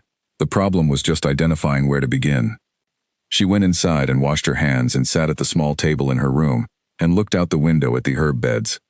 Outside, the calendula was moving in the evening wind, orange and reliable, and entirely unconcerned with the complexity of things. She watched it for a while. She thought, all right. She thought, I believe I am beginning to understand what I meant by that. Her sister Diane arrived on a Sunday morning with a basket of bread and a carefully prepared expression of casual concern. Mara was in the garden when she heard the gate, and she looked up and saw Diane picking her way along the garden path in good boots that were not garden boots, wearing the expression she wore when she had things to say and had arranged them in order. "You have been talking about plants with the Alpha King," Diane said, by way of greeting. "Good morning," Mara said. "Do you understand what this means?" Diane said. Mara set down her trowel. She straightened up. She looked at her sister, at the careful hair and the good boots and the basket of bread that was a prop for visiting rather than a meal. "Come inside," Mara said. "Dora has tea." Dora, when they came in, produced tea without being asked, and then went to her workroom and closed the door, which Mara understood as Dora's version of giving them privacy, while remaining close enough to hear if things became interesting. Diane sat at the kitchen table and put the basket of bread on it and folded her hands. "People are talking," Diane said. "I know," Mara said. "Not just talking. They are asking questions. About you. About how often he comes here. About what the two of you discuss." "We discuss territory matters and plants," Mara said. "Mara. We do." Diane looked at her with the particular expression of an older sister who has had 20 years of practice at reading her younger sibling, and does not believe she is being given the full picture. "He came back," Diane said. "After the water rights matter was settled. He came back." "Yes," Mara said. "And he sat in this garden with you." "On the wall," Mara said, "with tea." Diane was quiet for a moment. She looked at her hands. She looked up. "He has not chosen anyone," she said, "in 30 years. Every family in every territory has tried. My arrangement with the Calwell family failed because they were spending resources trying to attract the king's attention. Do you understand how much energy has gone into this from every direction for 30 years, and he has said no to all of it, and then he comes to Ashford on a water rights matter and sits on a wall in your garden?" Mara looked at the kitchen window. Outside, the calendula was moving. "Yes," she said. "What are you going to do?" Diane said. "Nothing different," Mara said. "I am going to work in the garden. I am going to read. If he visits, I will have a conversation with him, the same way I have a conversation with anyone." Diane looked at her for a very long time. "You are not afraid," Diane said. She said it as if it were a slightly baffling diagnosis. "Of what?" Mara said. "Of any of this. Of what people are saying. Of what he might be looking for. Of being wrong about it." Diane paused. "I would be terrified." Mara thought about this honestly. "I am careful," she said. "That is different from not being afraid." Diane was quiet. She reached out and broke off a piece of the bread from the basket and did not eat it, just held it. "People are being unkind about it," she said. "About you specifically. The women whose families have been trying for years. They are saying things." "I know," Mara said. "Nora Fenn." "Diane," Mara said, gently but clearly. "I have been hearing what Nora Fenn says since I was 12 years old. It has not improved anything I have done, and it has not prevented anything I have done. I am not going to start giving it weight now." Diane looked at her for a moment. Then, unexpectedly, she laughed. A small, slightly complicated laugh. "You know," she said, "when we were children I used to think you were strange, because nothing seemed to bother you the way it bothered the rest of us." "Things bother me," Mara said. I know that now. Diane put the bread down. I thought you were cold. You are not cold. No, Mara agreed. You are just… Diane looked for the word. Arranged differently.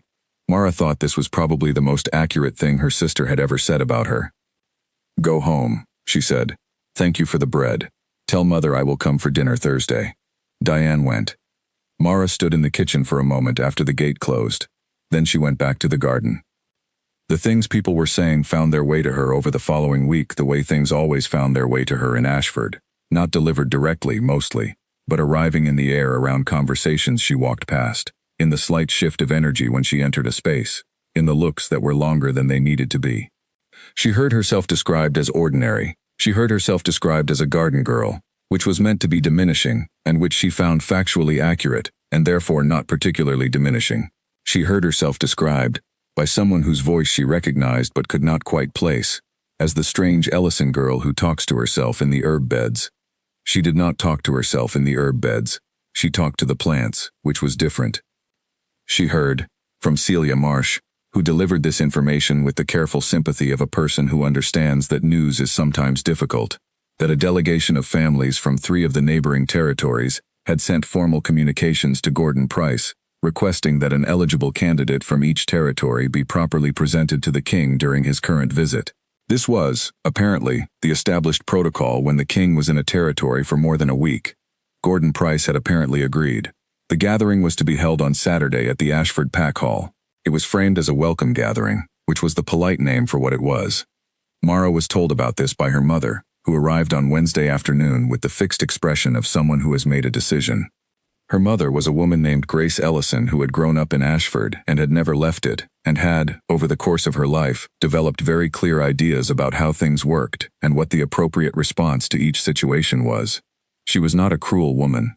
She was, in the way of people who understand their world very well, sometimes not quite able to imagine a world that worked differently. She sat at the kitchen table, Dora's kitchen table again, which was becoming a setting for significant conversations, and she said that the gathering was happening Saturday, and that Mara was of course invited. Invited, Mara said. Everyone is invited, her mother said. It is a welcome gathering. It is a presentation, Mara said. Her mother folded her hands. It is an opportunity. Mara looked at her. She thought about all the times her mother had used the word opportunity in connection with the ceremonies. She thought about the pale blue dress, and the 3 true sentences, and the walk home along the oak-lined road. All right, she said. Her mother's expression shifted slightly. She had, Mara thought, expected more resistance. You will come, her mother said.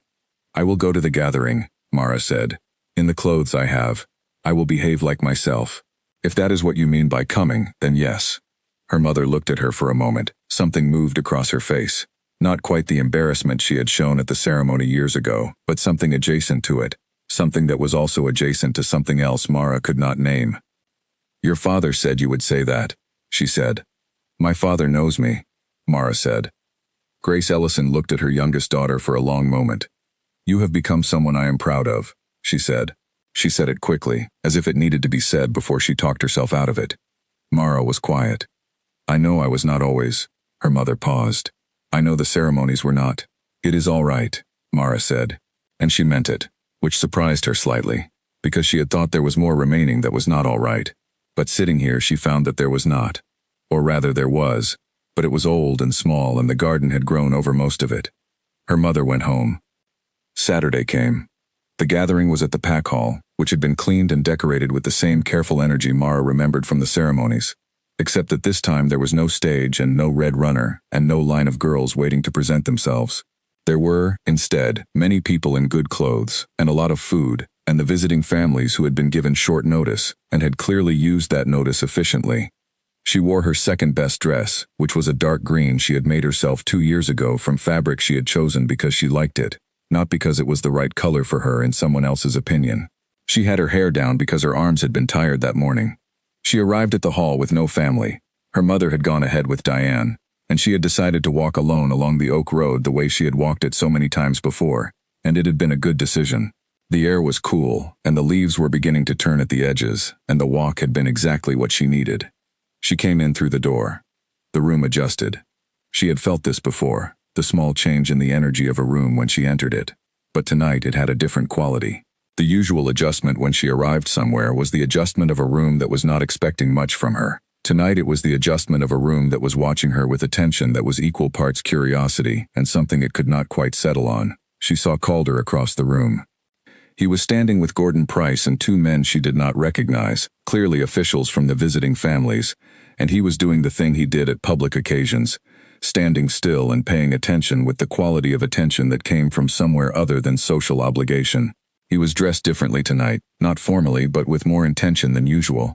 A dark coat, well made, no decorative markings but clearly not a working man's clothes either. He saw her. She thought she could identify the exact moment, because the quality of his stillness changed slightly.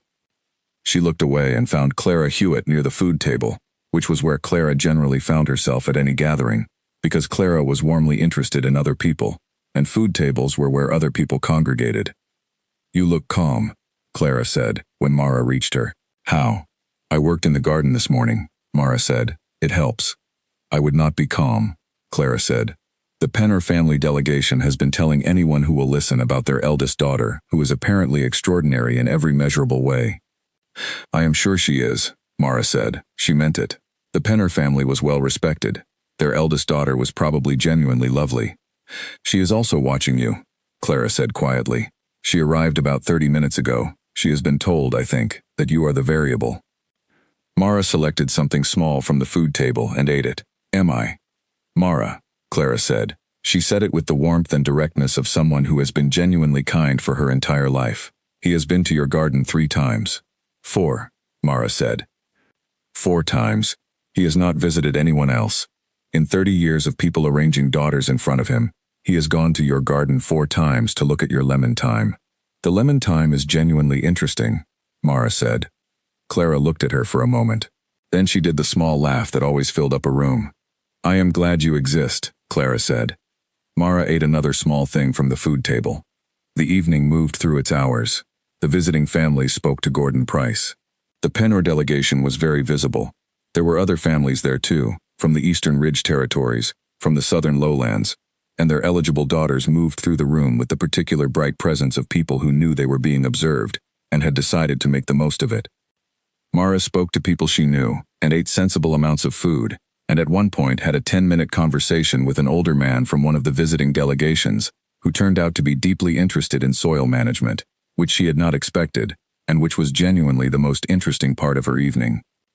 Calder moved through the room with the same unhurried efficiency he moved through everything. He spent time with Gordon Price. He spoke to the visiting officials. He was pulled into conversations she could see from across the room were the conversations of people who wanted something specific from him and were being careful about how they asked for it. Late in the evening, when the formal portion of the gathering had given way to the looser conversation that follows it, she went outside. The air was cold and the courtyard behind the pack hall was mostly empty, just a bench and the light from the windows. She heard footsteps behind her. She did not look. She already knew. He sat down on the bench. She sat beside him. "The Penner delegation is very organized," she said. "Very," he agreed. "Their eldest daughter seemed accomplished." "She is," he said. "I have met her before, at the Northern reception 3 years ago." "You declined then," Mara said. "Yes," he said. She looked at the courtyard. The light from inside was warm and the voices were muffled, and the cold air smelled faintly of turned earth from somewhere nearby. "Are you going to tell me what any of this means?" she said. He was quiet. "Because I am a person who prefers to understand the situation I am in," she said. "I have been patient. I do not think patience is actually my strongest quality, and I have used quite a lot of it." He looked at her. "What do you want to know?" he said. "What you want," she said, directly, "not about plants." Another quiet. "You," he said. The word sat in the cold air. "What does that mean?" she said. "For someone in your position." He thought about how to answer. She waited, because she wanted the honest answer, not the quick one. "It means I want to come to your garden and sit on the wall and hear your opinion about surveys and books and soil pH," he said. "It means I want to understand how you think, because I have not met very many people who think the way you do. It means that when I leave Ashford, I want to come back." He paused. "And it means that if you were willing, if you wanted any of what comes with being in my life in that way, then I would be asking you to consider it." She looked at the sky over the courtyard. There were stars where the clouds were thin. "Your life is complicated," she said. Very, he said. Mine is not. I know, he said. I am sorry that this has begun to change that. She thought about the changed quality of the town, about Diane's carefully prepared expression, about her mother's hands folded on the kitchen table, about Nora Fenn's recalculation.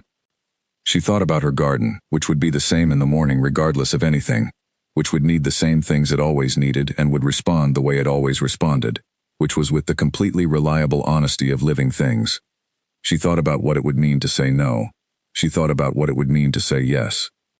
She thought about the fact that she had spent 3 years building a life that worked for one person, arranged around one person's needs and one person's schedule, and she had decided this was freedom, and she had told herself this for 3 years, and she had believed it, and it was even true. And then a man had come back. She said, I am not making any decisions tonight. I know, he said. I am going home, and I am going to check on the herbs in the morning, and I am going to think about what you said. I know, he said. And you should not assume I will think about it the way you want me to. I would not, he said. I would be concerned if you did. She stood up. She looked at him for a moment, sitting on the bench in the cold with his good coat and his unhurried quality. She said good night. She walked home along the oak road in the dark with her good sense and her dark green dress and her 4 years of plant knowledge and her 19 years of being herself, and she did not know what she was going to do. But she knew, which was new, that she was deciding.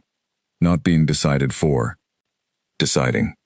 She thought that was the thing that mattered most tonight, and she thought about it all the way home, and the stars were very clear overhead, and the oak trees were very dark on either side, and the garden was waiting and the work was there and the morning would come, and she would be exactly who she was in it. That much was certain.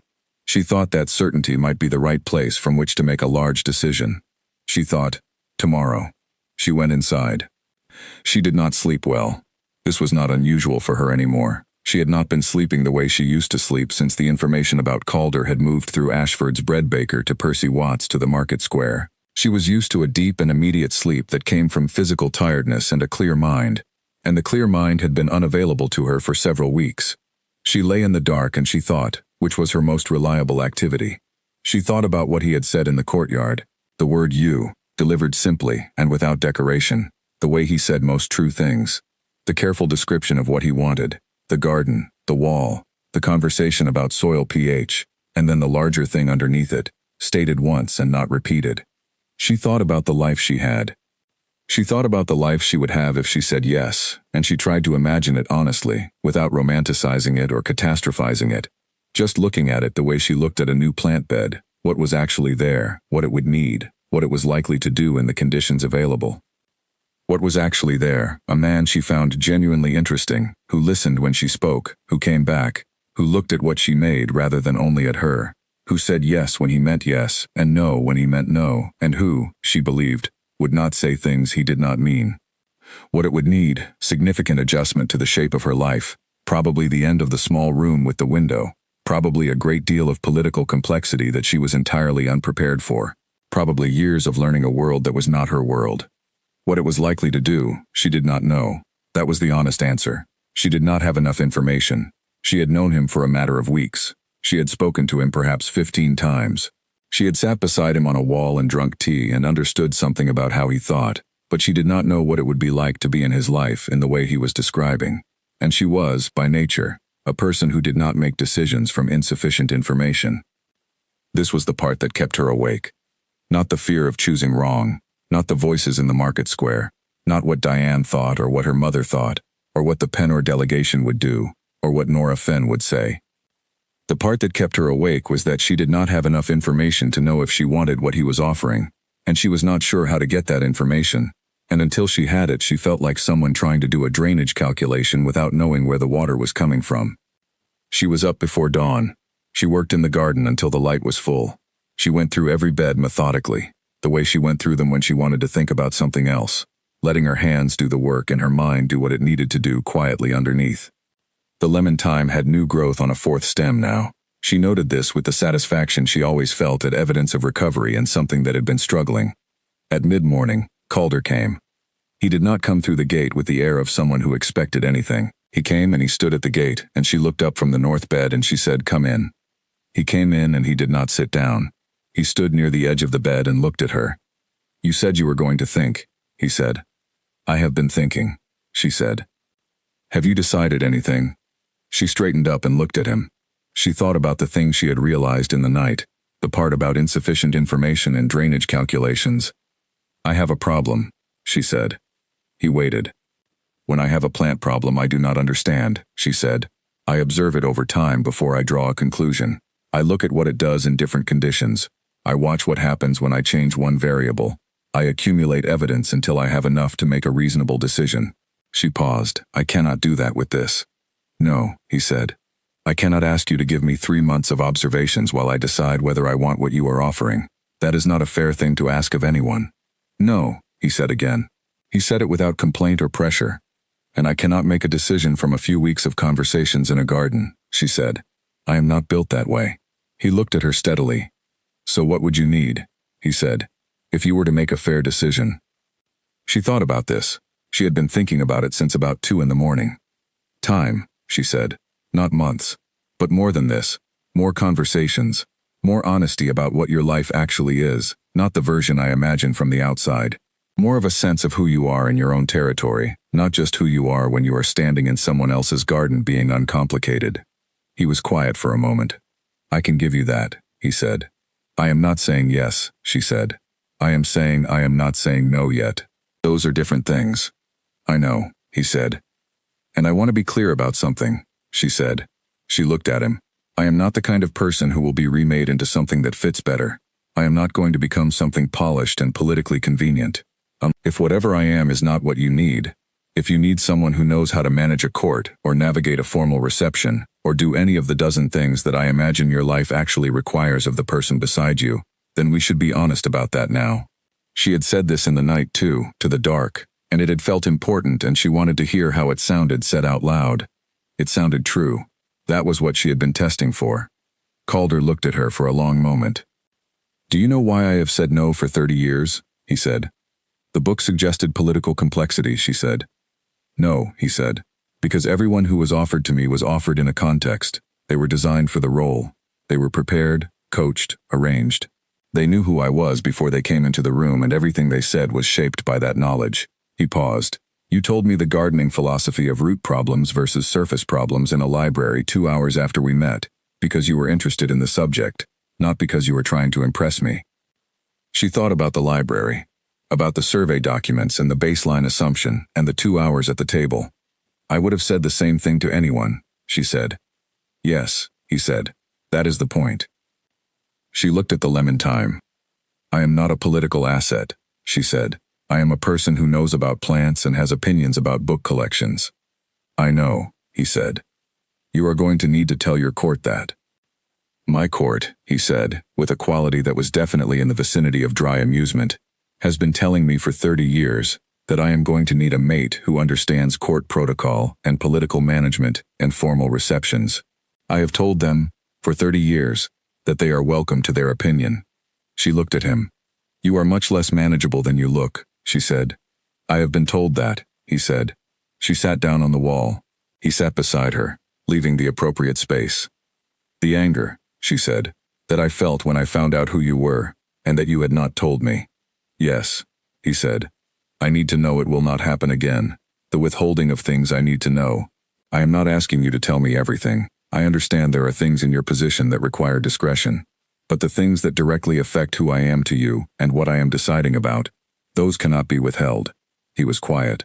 Agreed, he said, not quickly, with the weight of someone who had considered it. And I need you to understand that I am deciding, she said, not you, not Gordon Price, not the Penor family or Diane or anyone else, me. If I decide yes, it is my yes. If I decide no, it is my no.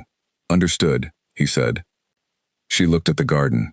She thought about the feeling she had in the night, the restless quality of a mind that had not finished working through something. She thought about whether it was different now. It was slightly different, not resolved, not finished. But the thing that had been keeping her awake was the sense of being without agency, of a decision happening to her rather than being made by her. She had said, out loud, that it was hers, and he had agreed, and that changed the texture of it. Not resolved, but different. Come on Thursday, she said, in the afternoon. I want to show you what I have done with the south wall beds since last season, and then I want you to tell me what your life actually looks like, from the inside." He nodded. "The survey methodology report," she said. "Has it been officially filed with the regional authority?"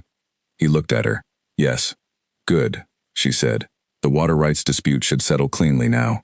He made a small sound that was, she thought, laughter in a very controlled form. She stood up. She had work to do. The north bed still needed checking after the rain last night, and there were 3 seedlings she needed to evaluate for transplanting. "Thursday," she said. "Thursday," he agreed. He left. She went back to the north bed. Over the next several days, the town of Ashford continued to be interested in her in a way that was both tiring and, she had decided, essentially irrelevant to the actual question she was engaged in. Nora Fenn said something at the market that she heard, and chose not to retain. The Penner delegation was still visible at the inn, waiting for some outcome or decision that had not yet been announced. Gordon Price's aide Owen Fitch tried twice to arrange a formal meeting with Calder through channels that did not involve Mara, and Calder declined both times without explanation, which Mara knew about because Percy Watts was very thorough.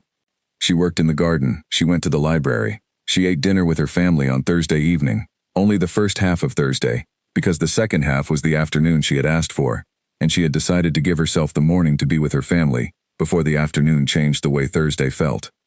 Her father was at the table, which was not always the case for weekday dinners. He ate his food and listened to her mother and Diane discuss the situation, what everyone was saying, what it meant, what Mara ought to do, and he said nothing until both of them had finished. Then he looked at Mara. "What do you think?" he said. "I think I am still working it out," she said. He nodded. He went back to his food. Diane looked at him with the frustration of someone who had expected him to add to the conversation. "That is all?" Diane said. "She said she is working it out," Owen Ellison said. "When has telling her how to work things out ever helped?" Mara looked at her father. He did not look at her. He ate his dinner. She thought, "I know exactly where I get it from." She thought, "I did not know he had watched closely enough to know." She thanked her mother for the food and walked to Dora's property in the early afternoon, and she went into the garden first, because she always went into the garden first, and she checked the south wall beds that she was going to show him, and she found that the 4th lemon thyme stem had extended another centimeter in the past week, which was excellent. He arrived at 3 o'clock, through the gate, without ceremony. They walked the south wall beds. She explained the changes she had made, and he listened and asked questions, and some of the questions were about the plants, and some of them were not quite about the plants but were about the thinking, about the process of identifying what something needed and providing for it. She showed him the lemon thyme, all 4 recovered stems. He looked at it for a while. "You said it was struggling when you arrived," he said. "For 3 years," she said. Dora had done everything she could think of. The problem was in the soil. The pH was wrong by a small enough margin that nothing was obviously wrong, but enough to prevent the uptake of what it needed. "A small thing," he said, "not visible unless you tested for it." "Yes," she said. He looked at her. "What did you change?" he said. "I corrected the pH, added a small amount of material to shift the balance, and then I waited and checked and waited and checked, and it came back. Slowly," she said. "1 stem at a time, but yes, it came back." He was quiet for a moment. "Tell me about your life," she said, "the real one." He told her.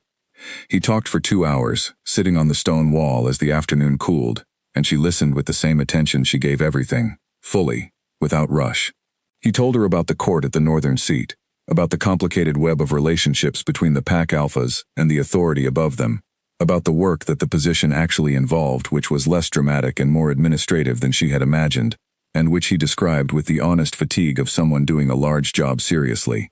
He told her about the staff who kept the seat running, and the 2 people in the entire court who he found genuinely interesting to talk to. He told her about the isolation of the position, which was structural, not loneliness exactly, but the particular quality of being the deciding voice, of having no one above you to consult. He told her about the 30 years of declining candidates. He told her what that had felt like from inside, not noble, not principled in the way it perhaps looked from outside, but just honest. None of them had been what he was looking for. He had not known exactly what he was looking for. He had known, with certainty, what he was not looking for. He stopped. He looked at the lemon thyme.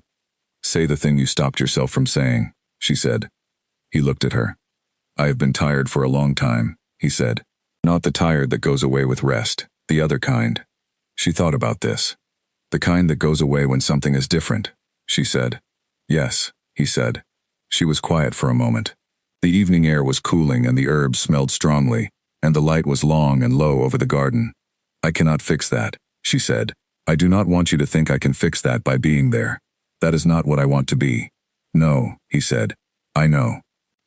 But I think, she said slowly, working it out as she spoke, the way she worked out problems in the garden by being in them rather than planning them from outside, that there is a difference between something that fixes you and something that makes the work bearable.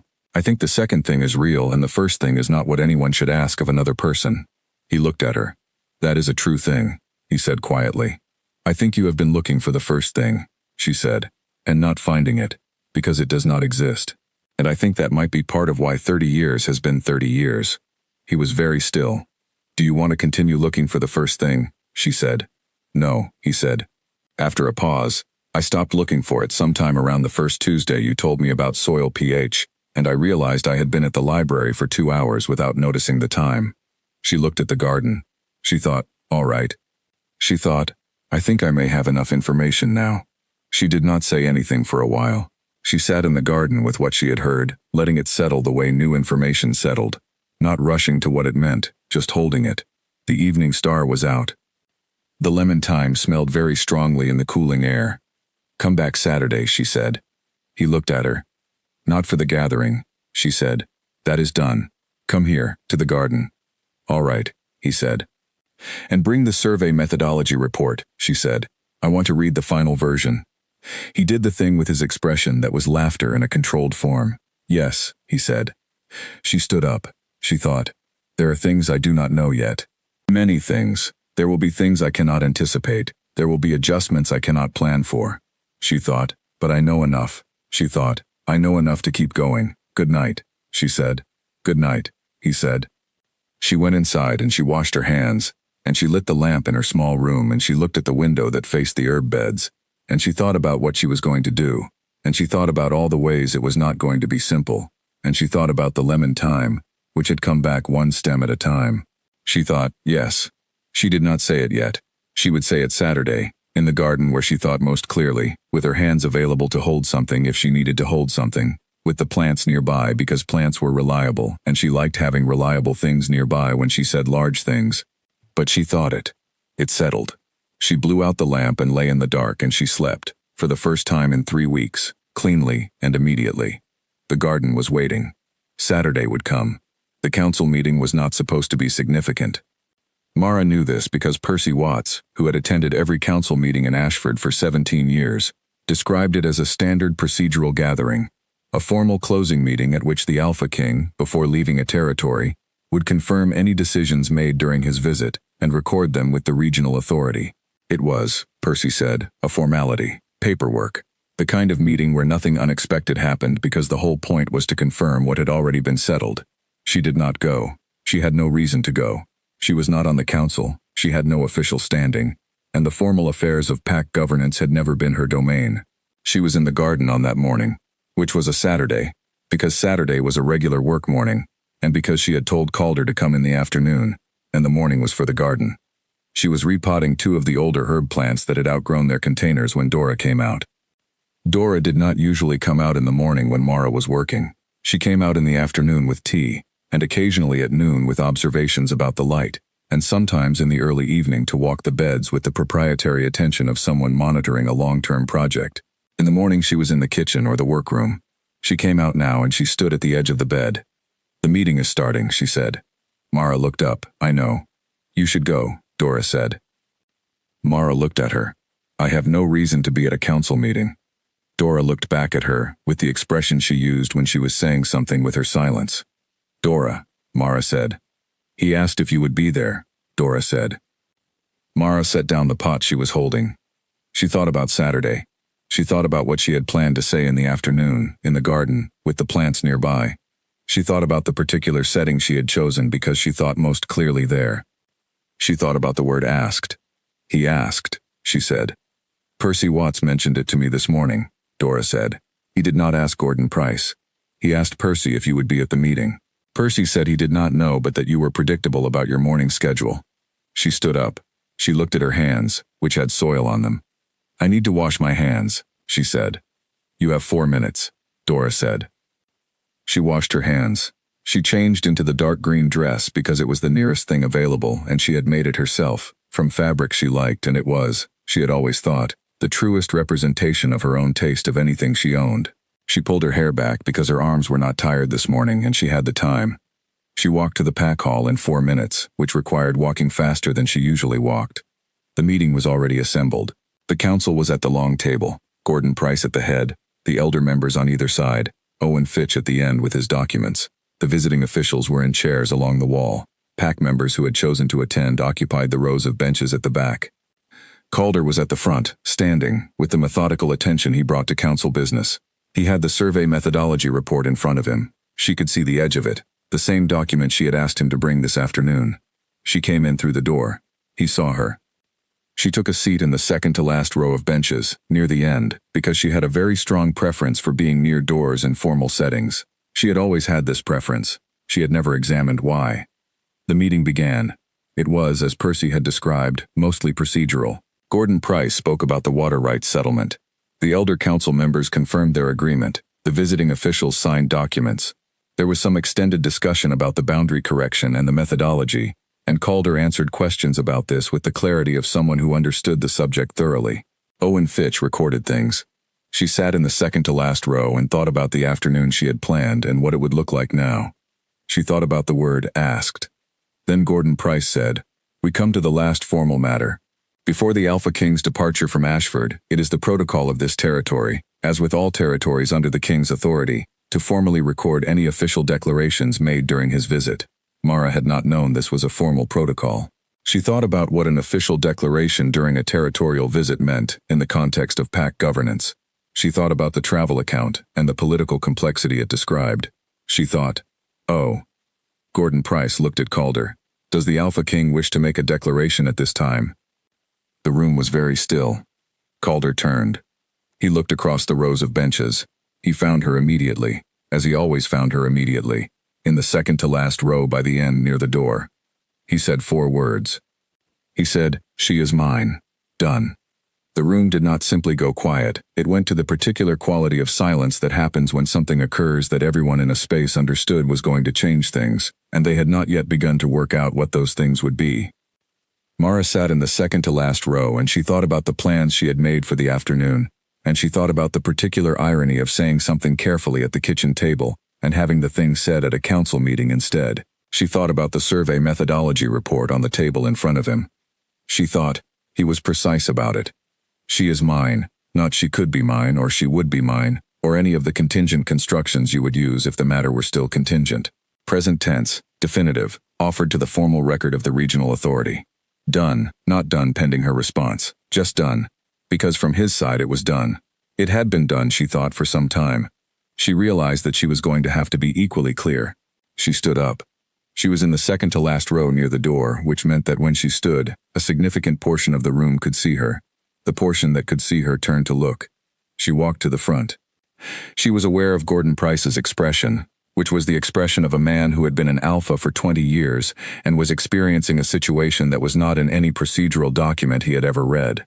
She was aware of Owen Fitch, who had stopped writing. She was aware of the visiting officials along the wall, and the elder council members, and the people on the benches. She walked to the front and she stood beside the table and she looked at Calder, who was standing 3 meters away, and who was watching her with the quality of attention that meant all of his focus was here and nowhere else. She said, "I want to say something for the record." Gordon Price made a sound. Owen Fitch picked up his pen. She said, "I am Mara Ellison of Ashford. I am not a council member, and I have no official standing. I do not know if what I am saying belongs in the formal record or not. I am saying it anyway." She paused. She looked at Calder. 3 weeks ago you told me what you wanted. I told you I was not saying no yet. I am ready to say what I am saying."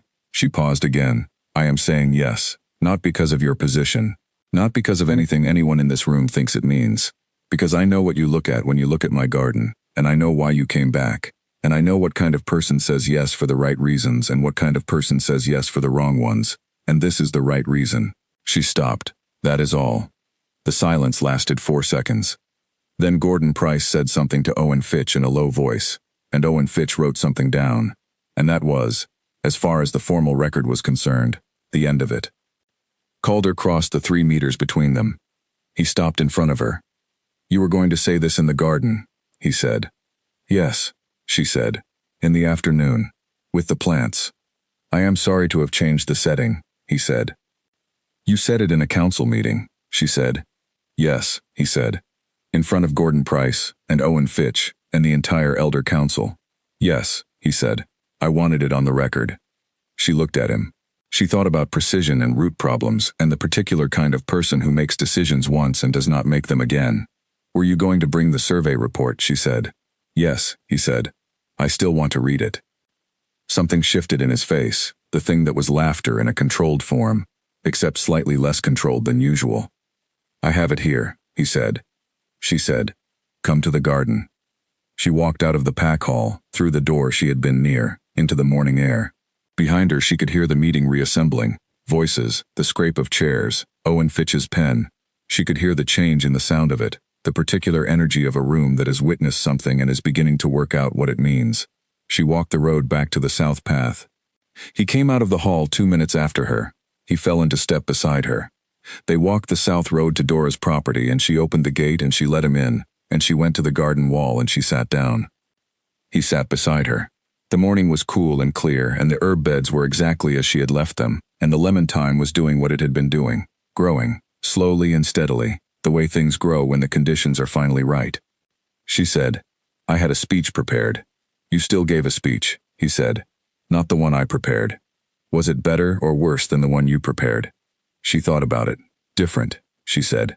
"It was more direct. I did not have the plants nearby." She paused. "I think I may have said it better than I would have this afternoon." "The council meeting setting focused you," he said. "Apparently," she said. "I did not expect to discover that about myself." He was quiet, but it was the settled quiet she had come to recognize. Not absence, not restraint, but the particular quality of a person who has what they were looking for, and does not need to do anything further with it immediately. She looked at the garden. She thought about the shape of things changing. She had thought about this for weeks in the abstract, what saying yes meant for the life she had built.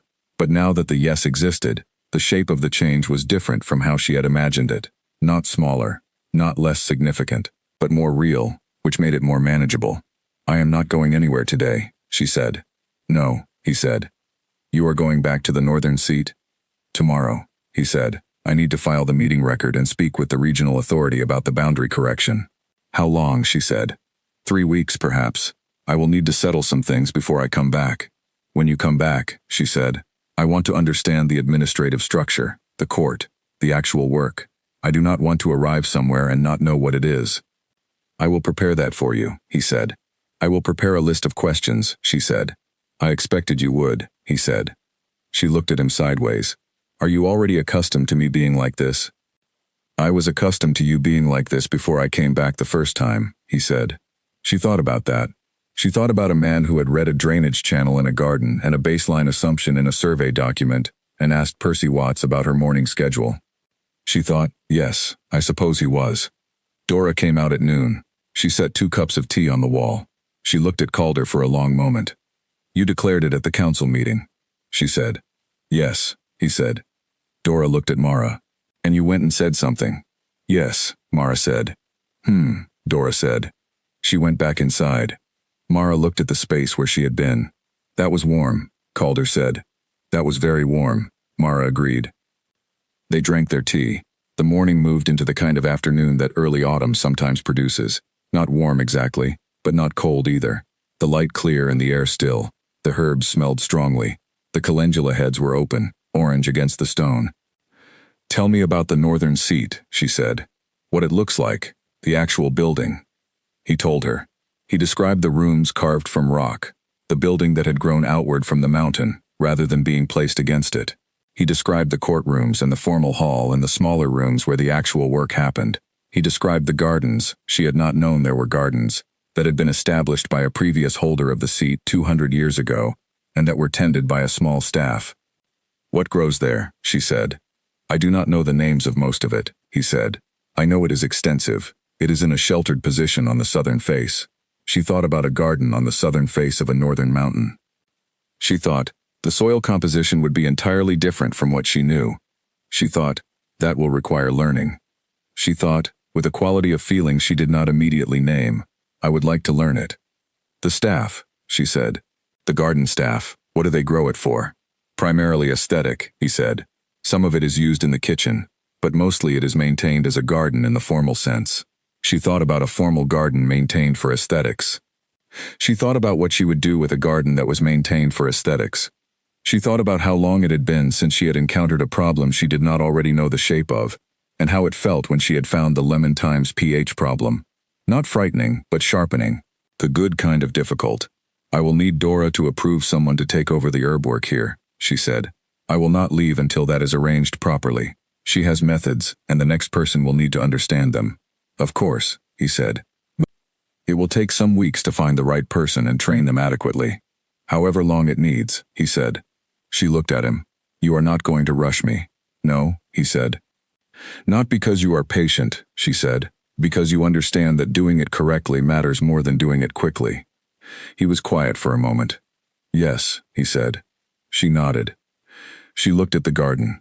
She thought about the weeks ahead, the training, the handover, the preparation, the list of questions she was going to write. She thought about 3 weeks from now when he would come back, and what she would know by then about what she was entering, and what she would need to learn when she arrived. She thought about all of this with the calm attention of someone looking at a large problem and identifying the correct starting point. The survey methodology report, she said. He produced it from the folder he had carried from the meeting. She took it. She began to read. He sat beside her while she read, doing whatever he did when he was still, looking at the garden, looking at the sky, in the quiet that was not absence but presence. She read 3 pages. She found the methodology section and the baseline assumption correction and the documentation of the original survey's reference point. It was precisely what she had expected it to be, and she found this satisfying in the way she found well-solved problems satisfying. She turned to the final page. At the bottom, in the formal signature block, below the regional authorities' stamps, the King's seal, which she had seen in documents before but not paid particular attention to, and beside it a single line. She read it twice. She looked at him. Your full name, she said, is Calder Edmund Holt. Yes, he said. You told me to call you just Calder. You called me just Calder regardless, he said. She looked at him for a moment. Calder Edmund Holt, she said. That is a great deal of name. Yes, he said. I am Mara Ellison, she said. That is much less name. I know, he said. She handed the report back to him. She looked at the calendar in her mind, the training timeline, the handover of the herb beds, the 3 weeks he would be gone, the questions she was going to write. She looked at the garden. She thought, the lemon thyme has 4 recovered stems. She thought, you begin with 1. You check it, you adjust, you wait. Then the next one comes. Come back in 3 weeks, she said. Yes, he said. I will have the questions ready. I expected you would, he said. She stood up. She had work to do. The afternoon was still available, and the south beds needed checking before the temperature dropped, and there were 3 training notes she wanted to write for whoever was going to take over Dora's herb work. She thought, this is the last afternoon when the garden is entirely mine in the way it has been mine. She thought, it is a good afternoon for it to be. Good night, she said, though it was only afternoon. He looked at her. The expression was not controlled at all this time. Good night, he said. She went back to the garden. She worked until the light changed, and she worked with the full attention she gave to things she loved, and the herbs were in excellent condition, and the north bed drainage was clean, and the lemon thyme had 4 recovered stems and would, she was fairly certain, have a 5th before the month was out. She thought, things come back when the conditions are right. She thought, 1 stem at a time. She went inside. The 3 weeks he was gone were the busiest 3 weeks she had experienced in years. She wrote the list of questions first, on the first morning, at the small table in her room before the sun was fully up. She had expected this to take an hour. It took 3 days. Every question she wrote opened into more questions, about the structure of the court, about the administrative relationship between the seat and the individual pack alphas, about the garden on the southern face, about what she was supposed to know on arrival and what she was expected to learn after, about which things in his life she could engage with and which required credentials and standing she did not have. The list grew to 4 pages. She went through it once and cut the questions that were answerable by research, and underlined the ones that required him specifically. It went to 2 pages. She thought this was probably still too many questions for one conversation, but that he would manage. She went to the library and spoke to Arthur Beale about the Northern Seat. Arthur produced 3 books about the Upper Territories and 1 document, a formal protocol guide, old, the binding cracked, that described the court structure and the formal positions within it. She read all of it with the same attention she gave to the herb texts that explained the interaction between plants and soil, looking for the underlying logic rather than just the surface information. The court had a structure that made sense once she understood the problem it was solving, which was how to maintain the authority of the king's position, without requiring that position to be in every location simultaneously. The regional coordinators handled the majority of the ongoing territorial business. The formal court was small, 6 people, and dealt only with matters of significance to the whole territory group. The rest was administration, carried out by a staff that was apparently quite capable. She noted, "The court is not decorative, it is functional." She noted, "The staff is where the actual daily governance lives." She noted, her role in this structure was undefined, which was something she needed to understand before she arrived. She added 2 new questions. She found a young woman named Bess Caro to take over the herb work at Dora's. Bess was 18 and had grown up on a farm on the eastern edge of Ashford's territory and had her hands in the right relationship with soil, not precious about it, not rough with it. She knew what she did not know, which was more valuable than knowing things incorrectly. Mara spent 2 weeks training her. They started at the south wall and moved through every bed systematically, and Mara explained the pH work and the drainage correction and the particular needs of the lemon thyme in terms that required no assumption of prior knowledge. Bess was a good learner. Not fast, but thorough. She asked the right questions.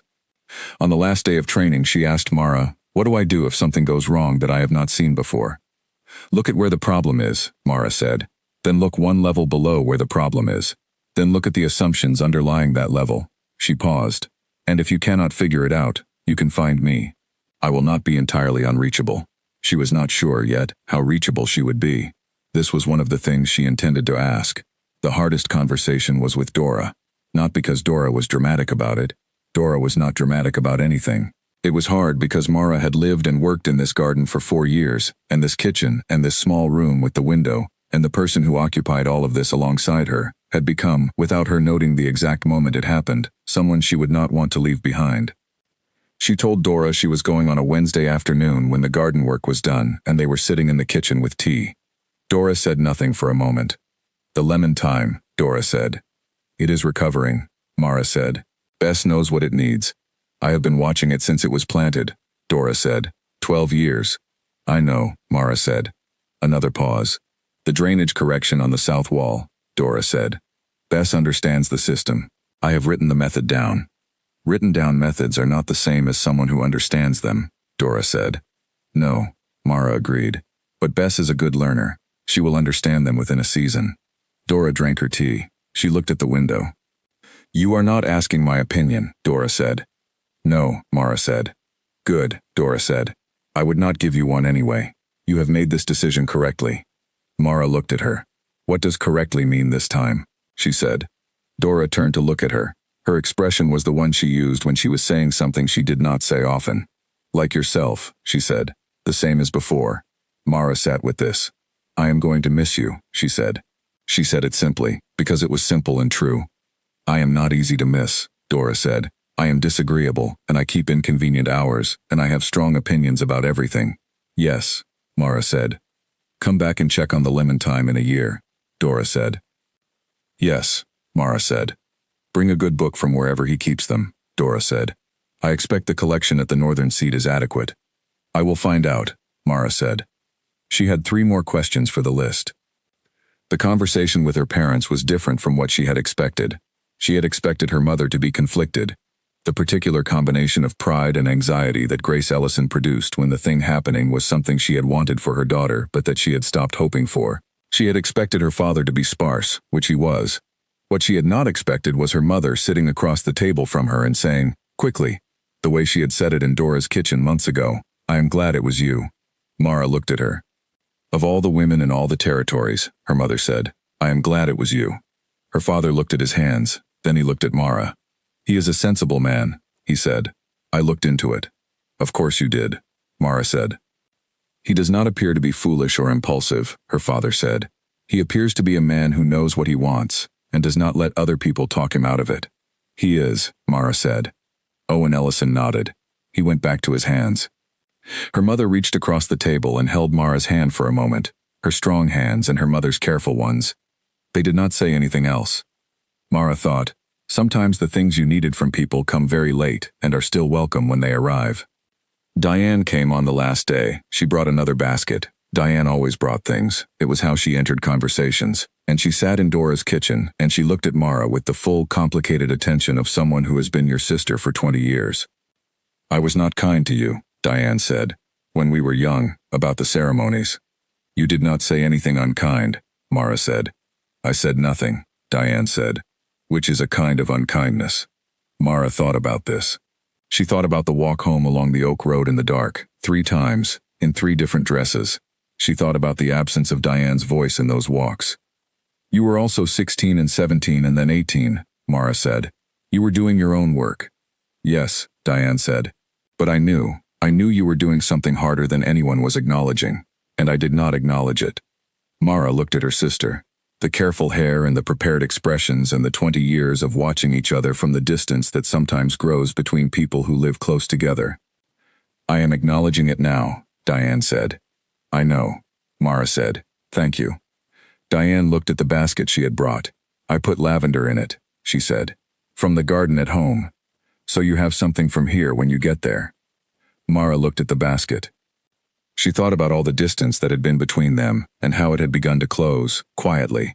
The way some things close, not dramatically, not in a single conversation, but gradually, the way soil temperature changes with the season. Thank you, she said again, for the lavender. Write to me, Diane said. I will, Mara said. Calder came back on a Tuesday afternoon, 3 weeks to the day. He came through the gate and across the garden path, and she was at the north bed, and she looked up and felt the particular thing she had been identifying for months, the shift in the quality of the day when he arrived. She had accepted by now that this was a feeling and that it was hers, and that it was not going to diminish with familiarity but, she suspected, would do the opposite. She stood up and looked at him. You look different, she said. I had 3 weeks of the northern seat, he said. She understood this. She had read the protocol document. The court was interested, she said. The court was significantly interested, he said. They have a list of preparations they would like to make. So do I, she said. I brought mine. She picked up the 2 pages from the wall where she had left them. She held them out. He looked at them. He looked at her. You have questions, he said. Quite a few, she said. I have been to the library. He took the pages. He read them. He was quiet for the time it took to read 2 pages of detailed questions about court structure, administrative role, the garden on the southern face, and the protocol for a person with no official standing, who arrived at the northern seat in the company of the Alpha King. Some of these, he said, I will need to check with the regional coordinator. I know, she said. Those are marked with a star. He looked at her. The expression was the fully uncontrolled version. I also want to know about the 6th question, he said. The 6th question was, what do you do in the evenings, in the northern seat, on the evenings when the administrative work is finished? She had put it on the list because it was the thing she most wanted to know and least knew how to ask in conversation. It is a real question, she said. I know, he said. I read, mostly. I walk the seat's outer perimeter at dusk. There is a path along the rock face. Sometimes I speak with the 2 people I mentioned who I find interesting. Sometimes I do not. The reading, she said. What do you read? He told her. History, primarily. Not pack history but wider. Trade records and territorial maps. Occasionally something that was not useful to him professionally, which he described with a slight apology in his tone that she found extremely interesting, as if enjoying a book that was not strategic were something to be slightly embarrassed about. What was the last book you read that was not useful to you professionally? She said. He paused. A novel, he said. What was it about? He told her. She had read it. She said so. He looked at her with the same quality of recognition she had been seeing since the clay pots in the market square, the finding of something expected in an unexpected place. They talked for 2 hours about the book, and then about the evening walk along the rock face, and then about the garden on the southern face, which he had evidently paid closer attention to since she had asked about it, because he had specific information now about what was growing there and in what arrangement.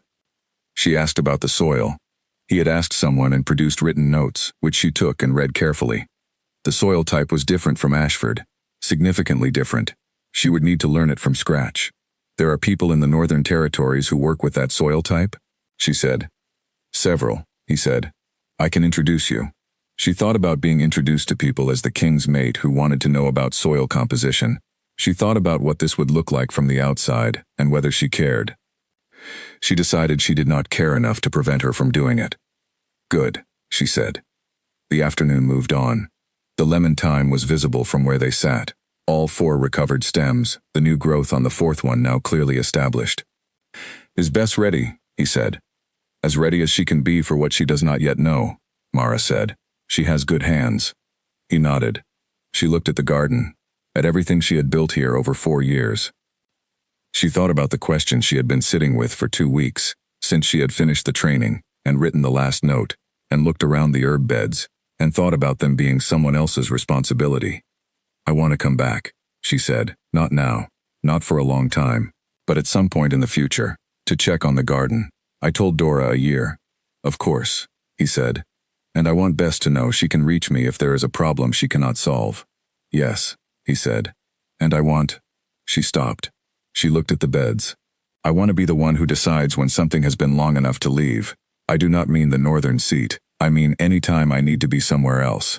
If I need to be here for a week, I want to be able to be here for a week. He was quiet for a moment. Yes, he said, steady, certain.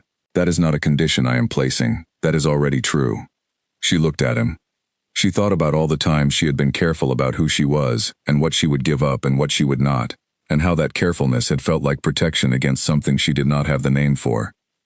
She thought about the feeling of sitting in the second-to-last row of the council meeting and hearing 4 words and standing up because the answer was ready, and the setting did not matter, and she was not going to wait. She thought, I know what that was protecting me against. She thought, it was the right kind of protecting, for the time it was needed. She thought, I do not need it the same way now. When do you want to go? He said. She looked at the garden one more time, at the beds, the drainage, the stone wall with its faint mark from the teacups, at the calendula, orange and reliable, at the lemon thyme with 4 recovered stems. Friday, she said.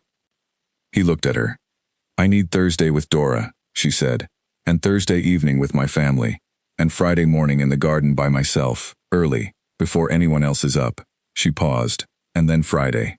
Yes, he said. She picked up the 2 pages of questions from where he had set them on the wall. She thought about the northern seat, the rock face path at dusk, the garden on the southern face with its different soil, the 2 people in the court he found genuinely interesting, who she had not met yet. She thought about the novel they had both read independently, about the book from Arthur Beale that she had finished and returned, about the survey methodology report with its baseline assumption correction, about a man who said yes when he meant yes and no when he meant no, and who had come back because he said he would. She thought about the shape of things, not the old shape, the shape that was arranged around one person in the small room with the window, but the new one, which was larger and less known, and which she was going to have to figure out by being in it. She thought, this is what she had been good at all along, being in the problem and looking carefully and adjusting as needed. She thought, I can do that. She thought, I am going to do that. She stood up. Come at 8 on Friday, she said. I will be ready. He stood. He looked at her. I know, he said. She went inside.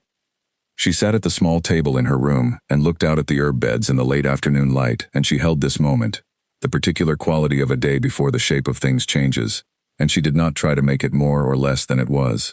It was a day. The beds were in good condition. Bess knew the pH work. The notes were written. The questions were on 2 pages in her hands. The lavender from Diane's basket was on the windowsill. It smelled faintly. She thought, all right. She thought, yes. She thought, Friday. She put the questions down and picked up her book and read until the light was gone. The night was quiet. The garden breathed. She slept well. The northern seat was built into a mountain. This was the phrase in the travel account she had read, part building, part mountain, and she had understood it as description when she read it, and she understood it as fact when she arrived, but understanding a thing as fact and standing inside it were different experiences. She stood in the main corridor of the northern seat on a Friday evening in late autumn, and she looked at the ceiling, which was stone, and the walls, which were also stone, and the light coming from lanterns positioned in carved niches along both sides, and she thought, this is a very old place. It was old in the way that things become old when they have been shaped by people for a very long time, not old in the sense of being worn out, but old in the sense of having absorbed something from all the people who had moved through it. The floors were smooth from centuries of use. The niches had been carved and then recarved by different hands in different centuries, and you could see the layering if you looked. She looked. Calder watched her look. The building vocabulary is different from what you know, he said. Very different, she said. The light is managed well. The niches are positioned at the exact height where they are most useful. That was done by the fifth holder of the seat, he said. About 400 years ago, he was apparently very focused on practical light management. He was right to be, she said. Stone absorbs light differently from plaster. You have to compensate. He had the expression that was not quite a smile. Do you want to see the garden? He said. Tomorrow, she said. Tonight I want to understand the building. They walked the corridors. He showed her the courtrooms and the formal hall and the working rooms where the administration happened and the library, which was, she noted with genuine satisfaction, substantial. She stood in the library for 10 minutes longer than she had intended, because the collection was more interesting than she had expected, and Arthur Beale would, she thought, approve deeply. The staff she met that first evening were courteous and careful in the way of people who have received information and are adjusting to it. She was not what any of them had expected. She understood this from the slight quality of surprise in how they moved around her. Not hostility, but recalibration. They had spent 30 years without someone in the position she occupied, and her arrival required the establishment of new patterns, and people did not always immediately know how to establish new patterns. She introduced herself simply, with her name and where she was from, and she told them she would need a few days to understand how the seat ran before she would have questions. She said this without apology and without the performance of fitting in. She meant it, and it came across as meaning it, which was, she had found, the most useful way to approach any situation. The woman who ran the staff, a compact, efficient person in her 50s named Ruth Elway, watched her say this with an expression that shifted from careful to something more genuinely attentive. A few days is sensible, Ruth said. I assume you have been managing without interruption for quite some time, Mara said. 32 years, Ruth said. Then you are good at it, Mara said. I am not going to interrupt something that works. I would like to understand it first. Ruth looked at her for a moment. Then she said, I can arrange a review of the daily operations whenever suits you. Monday morning, Mara said. After I have seen the garden. Yes, Ruth said. She was going to like Ruth, she thought. Ruth was the kind of person who said what she meant and meant what she said, and had no interest in the gap between the two. The two people Calder had mentioned, the ones he found genuinely interesting, turned out to be a man named George Fulton who handled the formal court records, and a woman named Lily Dawes who was the regional coordinator for the Eastern Territories and who was only at the northern seat for 2 weeks before returning to her own territory. She met Lily on the second day, briefly, and thought, here is a person who knows exactly what she is doing and does not wait for anyone to tell her. She met George on the second day as well, for longer, because he found her immediately interesting in the way of people who have read too many historical records and are always looking for the present-day version of what they study. You are from Ashford, he said. The Ellison family. Yes, she said. The water rights case, he said. The survey methodology. I read the report. The baseline assumption argument was precise. I suggested it, she said. He looked at her. You suggested the baseline assumption argument. I was thinking about plants, she said. The same logic applies. George Fulton looked at her for a long moment and then said, with great sincerity, I think you are going to be very interesting to have here. She was not sure interesting was exactly what she was aiming for, but she thought it was probably better than the alternative. The garden on the southern face was everything the written notes had suggested and also entirely its own thing. She went on Saturday morning, before anyone else was in it, early enough that the light was still coming from a low angle, and the shadows were long between the beds. She walked every path slowly, crouching at intervals to press her fingers into the soil and look at what was growing and how it was growing and what condition it was in.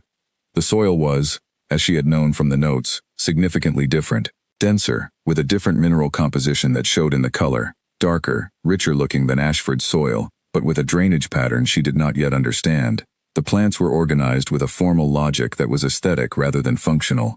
things planted for their appearance together, rather than for the practical requirements of their growth. The result was beautiful in the way of things that have been tended by skilled hands, but she could see, in several places, that the plants were not thriving in the way they could thrive if they were positioned slightly differently. She did not say anything about this yet. She sat on a bench in the middle of the garden and looked at it for a long time. The light changed. A bird moved through the elder branches at the far end. The stone wall of the building was behind her, still warm from the previous day. She thought, I am going to learn this. She thought, it is going to take time. All of it is going to take time. The soil and the building and the people and the position and the life that does not look like the life she had, but that is going to be, she believes, the life she is fitted for. She thought about the lemon thyme. 4 recovered stems by the time she left. She had checked that morning. She thought, one thing at a time. Over the following weeks, she did what she had told herself she would do. She learned it by being in it. She attended the Monday operations review with Ruth, and took notes, and asked precise questions about what she did not understand. Ruth answered every question without condescension or impatience, which confirmed Mara's early estimate of her. By the 3rd week she understood the daily rhythm of the seat well enough to stop asking obvious questions and start asking the interesting ones. She sat in on 2 of the formal court sessions and watched how the decisions were made, and who spoke and who listened and who said the true thing, versus who said the useful thing. She noted that Calder always asked the question that cut through to the premise. She noted that this was the same thing he did in the garden and at the library table, and that it was not a performance for the court but simply how he thought. She found this consistent quality deeply reassuring. She wrote to Arthur Beale about the library collection at the northern seat, and Arthur wrote back 3 pages in his careful hand about the titles he thought she should look for. She found 4 of them in the first week. She wrote to Dora about the garden soil, and Dora wrote back a long letter that contained several precise suggestions and 1 line at the end. The lemon thyme has a 5th stem. She read this line twice. She sat with it for a moment. Then she wrote back, excellent. The court was, as she had understood from George Fulton's records and from her own observation, not particularly inclined toward her presence, not hostile, nothing overt, but the caution of people who had been managing a complicated situation for 30 years and were not sure what her arrival meant for their management of it. She did not try to manage this. She did not try to charm it or override it, or make herself more palatable. She showed up to the meetings she needed to attend and said the things she thought when she thought them, and did not say things she did not think, and she trusted that this approach would sort itself out over time, in the way that honest approaches generally do. It sorted out faster than she expected. The first indication was Ruth, who within a month had begun to bring her the morning briefing before it went to Calder, not because she had asked for this, but because Ruth had apparently decided it was the more efficient order. She noted this and said nothing about it, which she thought was the right response. The second indication was George, who invited her to look at a specific set of historical boundary records and said, with no preamble, that he thought her baseline assumption logic would be useful in interpreting them. She spent 3 afternoons looking at the records with him, and they produced an analysis that clarified a territorial question that had been unresolved for 11 years.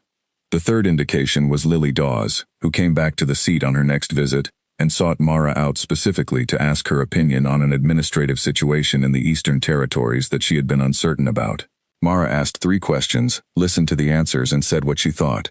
Lily said, "Yes, that is what I thought. I wanted to know if someone outside the situation could see it the same way." Mara thought, this is what it means to be useful here. This was a more interesting answer than she had expected. The evenings were the part she had asked about, and the evenings were where she understood the life. Calder read in the evenings.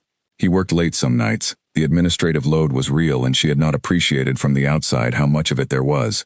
But the nights when the work was done, they sat in the library and they read, sometimes separately, and sometimes the same book, and they talked about what they had read with the same quality of conversation they had in the Ashford Library, the same unhurried attention to the idea that was interesting, rather than the idea that was useful. She understood, in these evenings, what he had meant about the tiredness that was not physical. She could see the particular weight of a position that required a person to be the deciding voice, and she could see what it looked like when that weight was carried with no one beside you to simply sit in the room and think different things. She understood what the 30 years had been, from inside. She did not try to fix this. She sat in the library and read her own books and said what she thought when she thought it, and did not try to be what he needed, because what he needed was simply what she was, which she had been figuring out since she was 16 years old, and which she had, she believed, figured out adequately. The dusk walk along the rock face she started joining in the second week. It was a path along the outer wall of the seat that looked out over the valley below the mountain. In the late afternoon, the light came from the west, and the shadows of the mountains were long and blue in the valley, and the air was very cold and completely clear. She liked it. She had not expected to like the north the way she did. She had thought she would find it difficult, the cold, the stone, the different quality of everything. And it was different. But different was not the same as wrong, and the stone walls had a kind of permanence that she found, unexpectedly, comforting. The garden had the potential she had seen on that first Saturday morning. The library had Arthur Beale's 4 books and more besides. The people were real people with real problems and real intelligence. She was, she thought, almost exactly where she was supposed to be. She wrote to Bess about the different soil type, and Bess wrote back with questions about the plants she was seeing, and Mara answered them in the detailed way she answered everything, and the correspondence became a regular exchange that was also an education for both of them. She did not go back to Ashford in the first 6 months because she was in the middle of learning things, and going back before she had learned them felt like stopping in the middle of a transplanting. But she wrote to Dora every week, and Dora wrote back every week. And the letters were practical and focused on the garden and on books and occasionally on Dora's opinions about various members of the court whom she had formed views on entirely through Mara's descriptions. And this was, Mara thought, exactly what correspondence between two such people should be. The court adjusted. Ruth became someone she worked with closely and trusted completely. George was the person she went to when she wanted to think about a historical question from a record perspective. Lily was the person she went to when she wanted to think about how policy looked from the territory end rather than the seat end. She found others gradually. The cook who had opinions about the kitchen herbs. The records keeper who had been at the seat for 40 years and knew where everything was. A young staff member named Peg who made mistakes and learned from them and was, Mara thought, going to be excellent in 5 years. She did not try to be the Alpha King's mate in the way she imagined that role was supposed to look. She tried to be who she was in the context she was in, and she trusted that who she was would be enough. It was. This was not a revelation exactly. It was more like the confirmation of something she had suspected for a long time, but had not had the conditions to test. She thought about the ceremonies, the stage, the Red Runner, the 6 visiting alphas and their measuring looks. She thought about walking home in the dark along the Oak Road 3 times. She thought about the library and the herb beds and the small room with the window. She thought, I was always going to be this person. She thought, the garden was where I learned to be this person.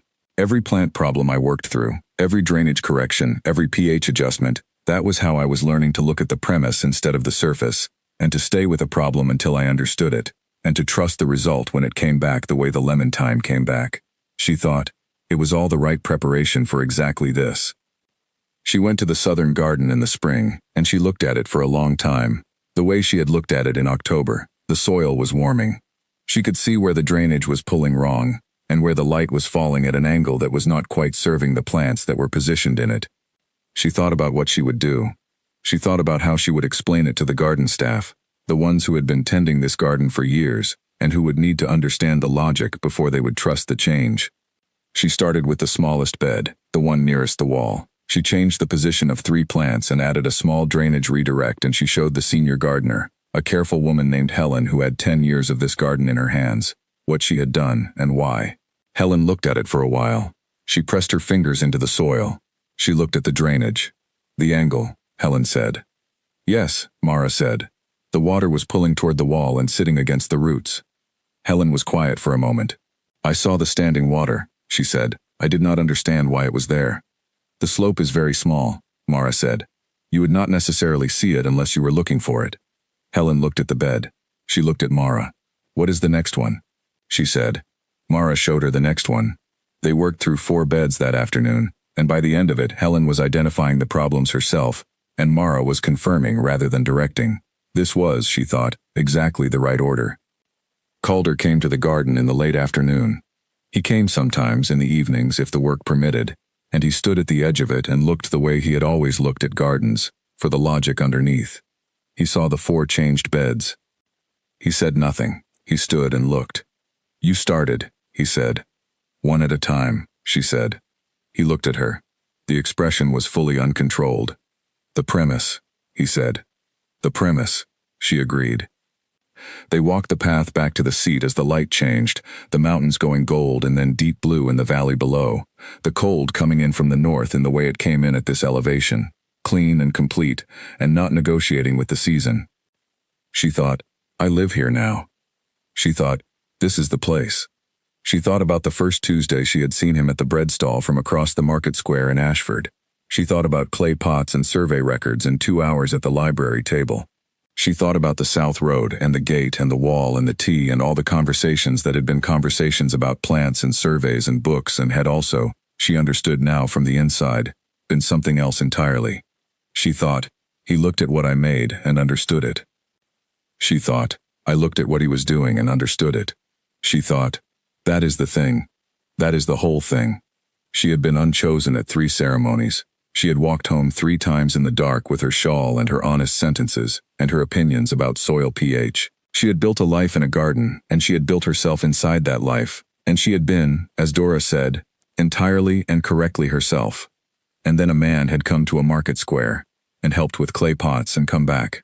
She had not become beautiful by anyone else's measure. She had not been transformed or refined or made into something more convenient. She had said difficult things in public council meetings and asked for written operational reviews and befriended the records keeper and read the library systematically and started correcting a garden's drainage 1 bed at a time. She was exactly who she had always been. She was in the right place for it, at last. The northern seat settled around them as they came in from the dusk, the stone warm from the day, the lanterns in their carved niches, the corridors that were old in the best way. Ruth was at the door with the evening briefing and they both stopped and read the relevant sections and Ruth said 2 things that needed Calder's decision and 1 thing that needed Mara's opinion about a staff matter, and they gave both and Ruth went back to her own work. They went to the library. Calder picked up his book, Mara picked up hers. The fire in the library was going. The stone walls held the warmth the way stone walls do, steadily and without fuss. The books were around them. She thought about the 2 missing page books in Arthur Beale's library, the problem she had not been able to resolve. She looked up. When you contact the regional archive again, she said, can you ask about survey methods texts from the upper territories, pre-revision? Arthur has 2 with missing last pages. Calder lowered his book slightly. He looked at her. Yes, he said. She went back to her book. He went back to his. The fire crackled. The mountains were silent outside.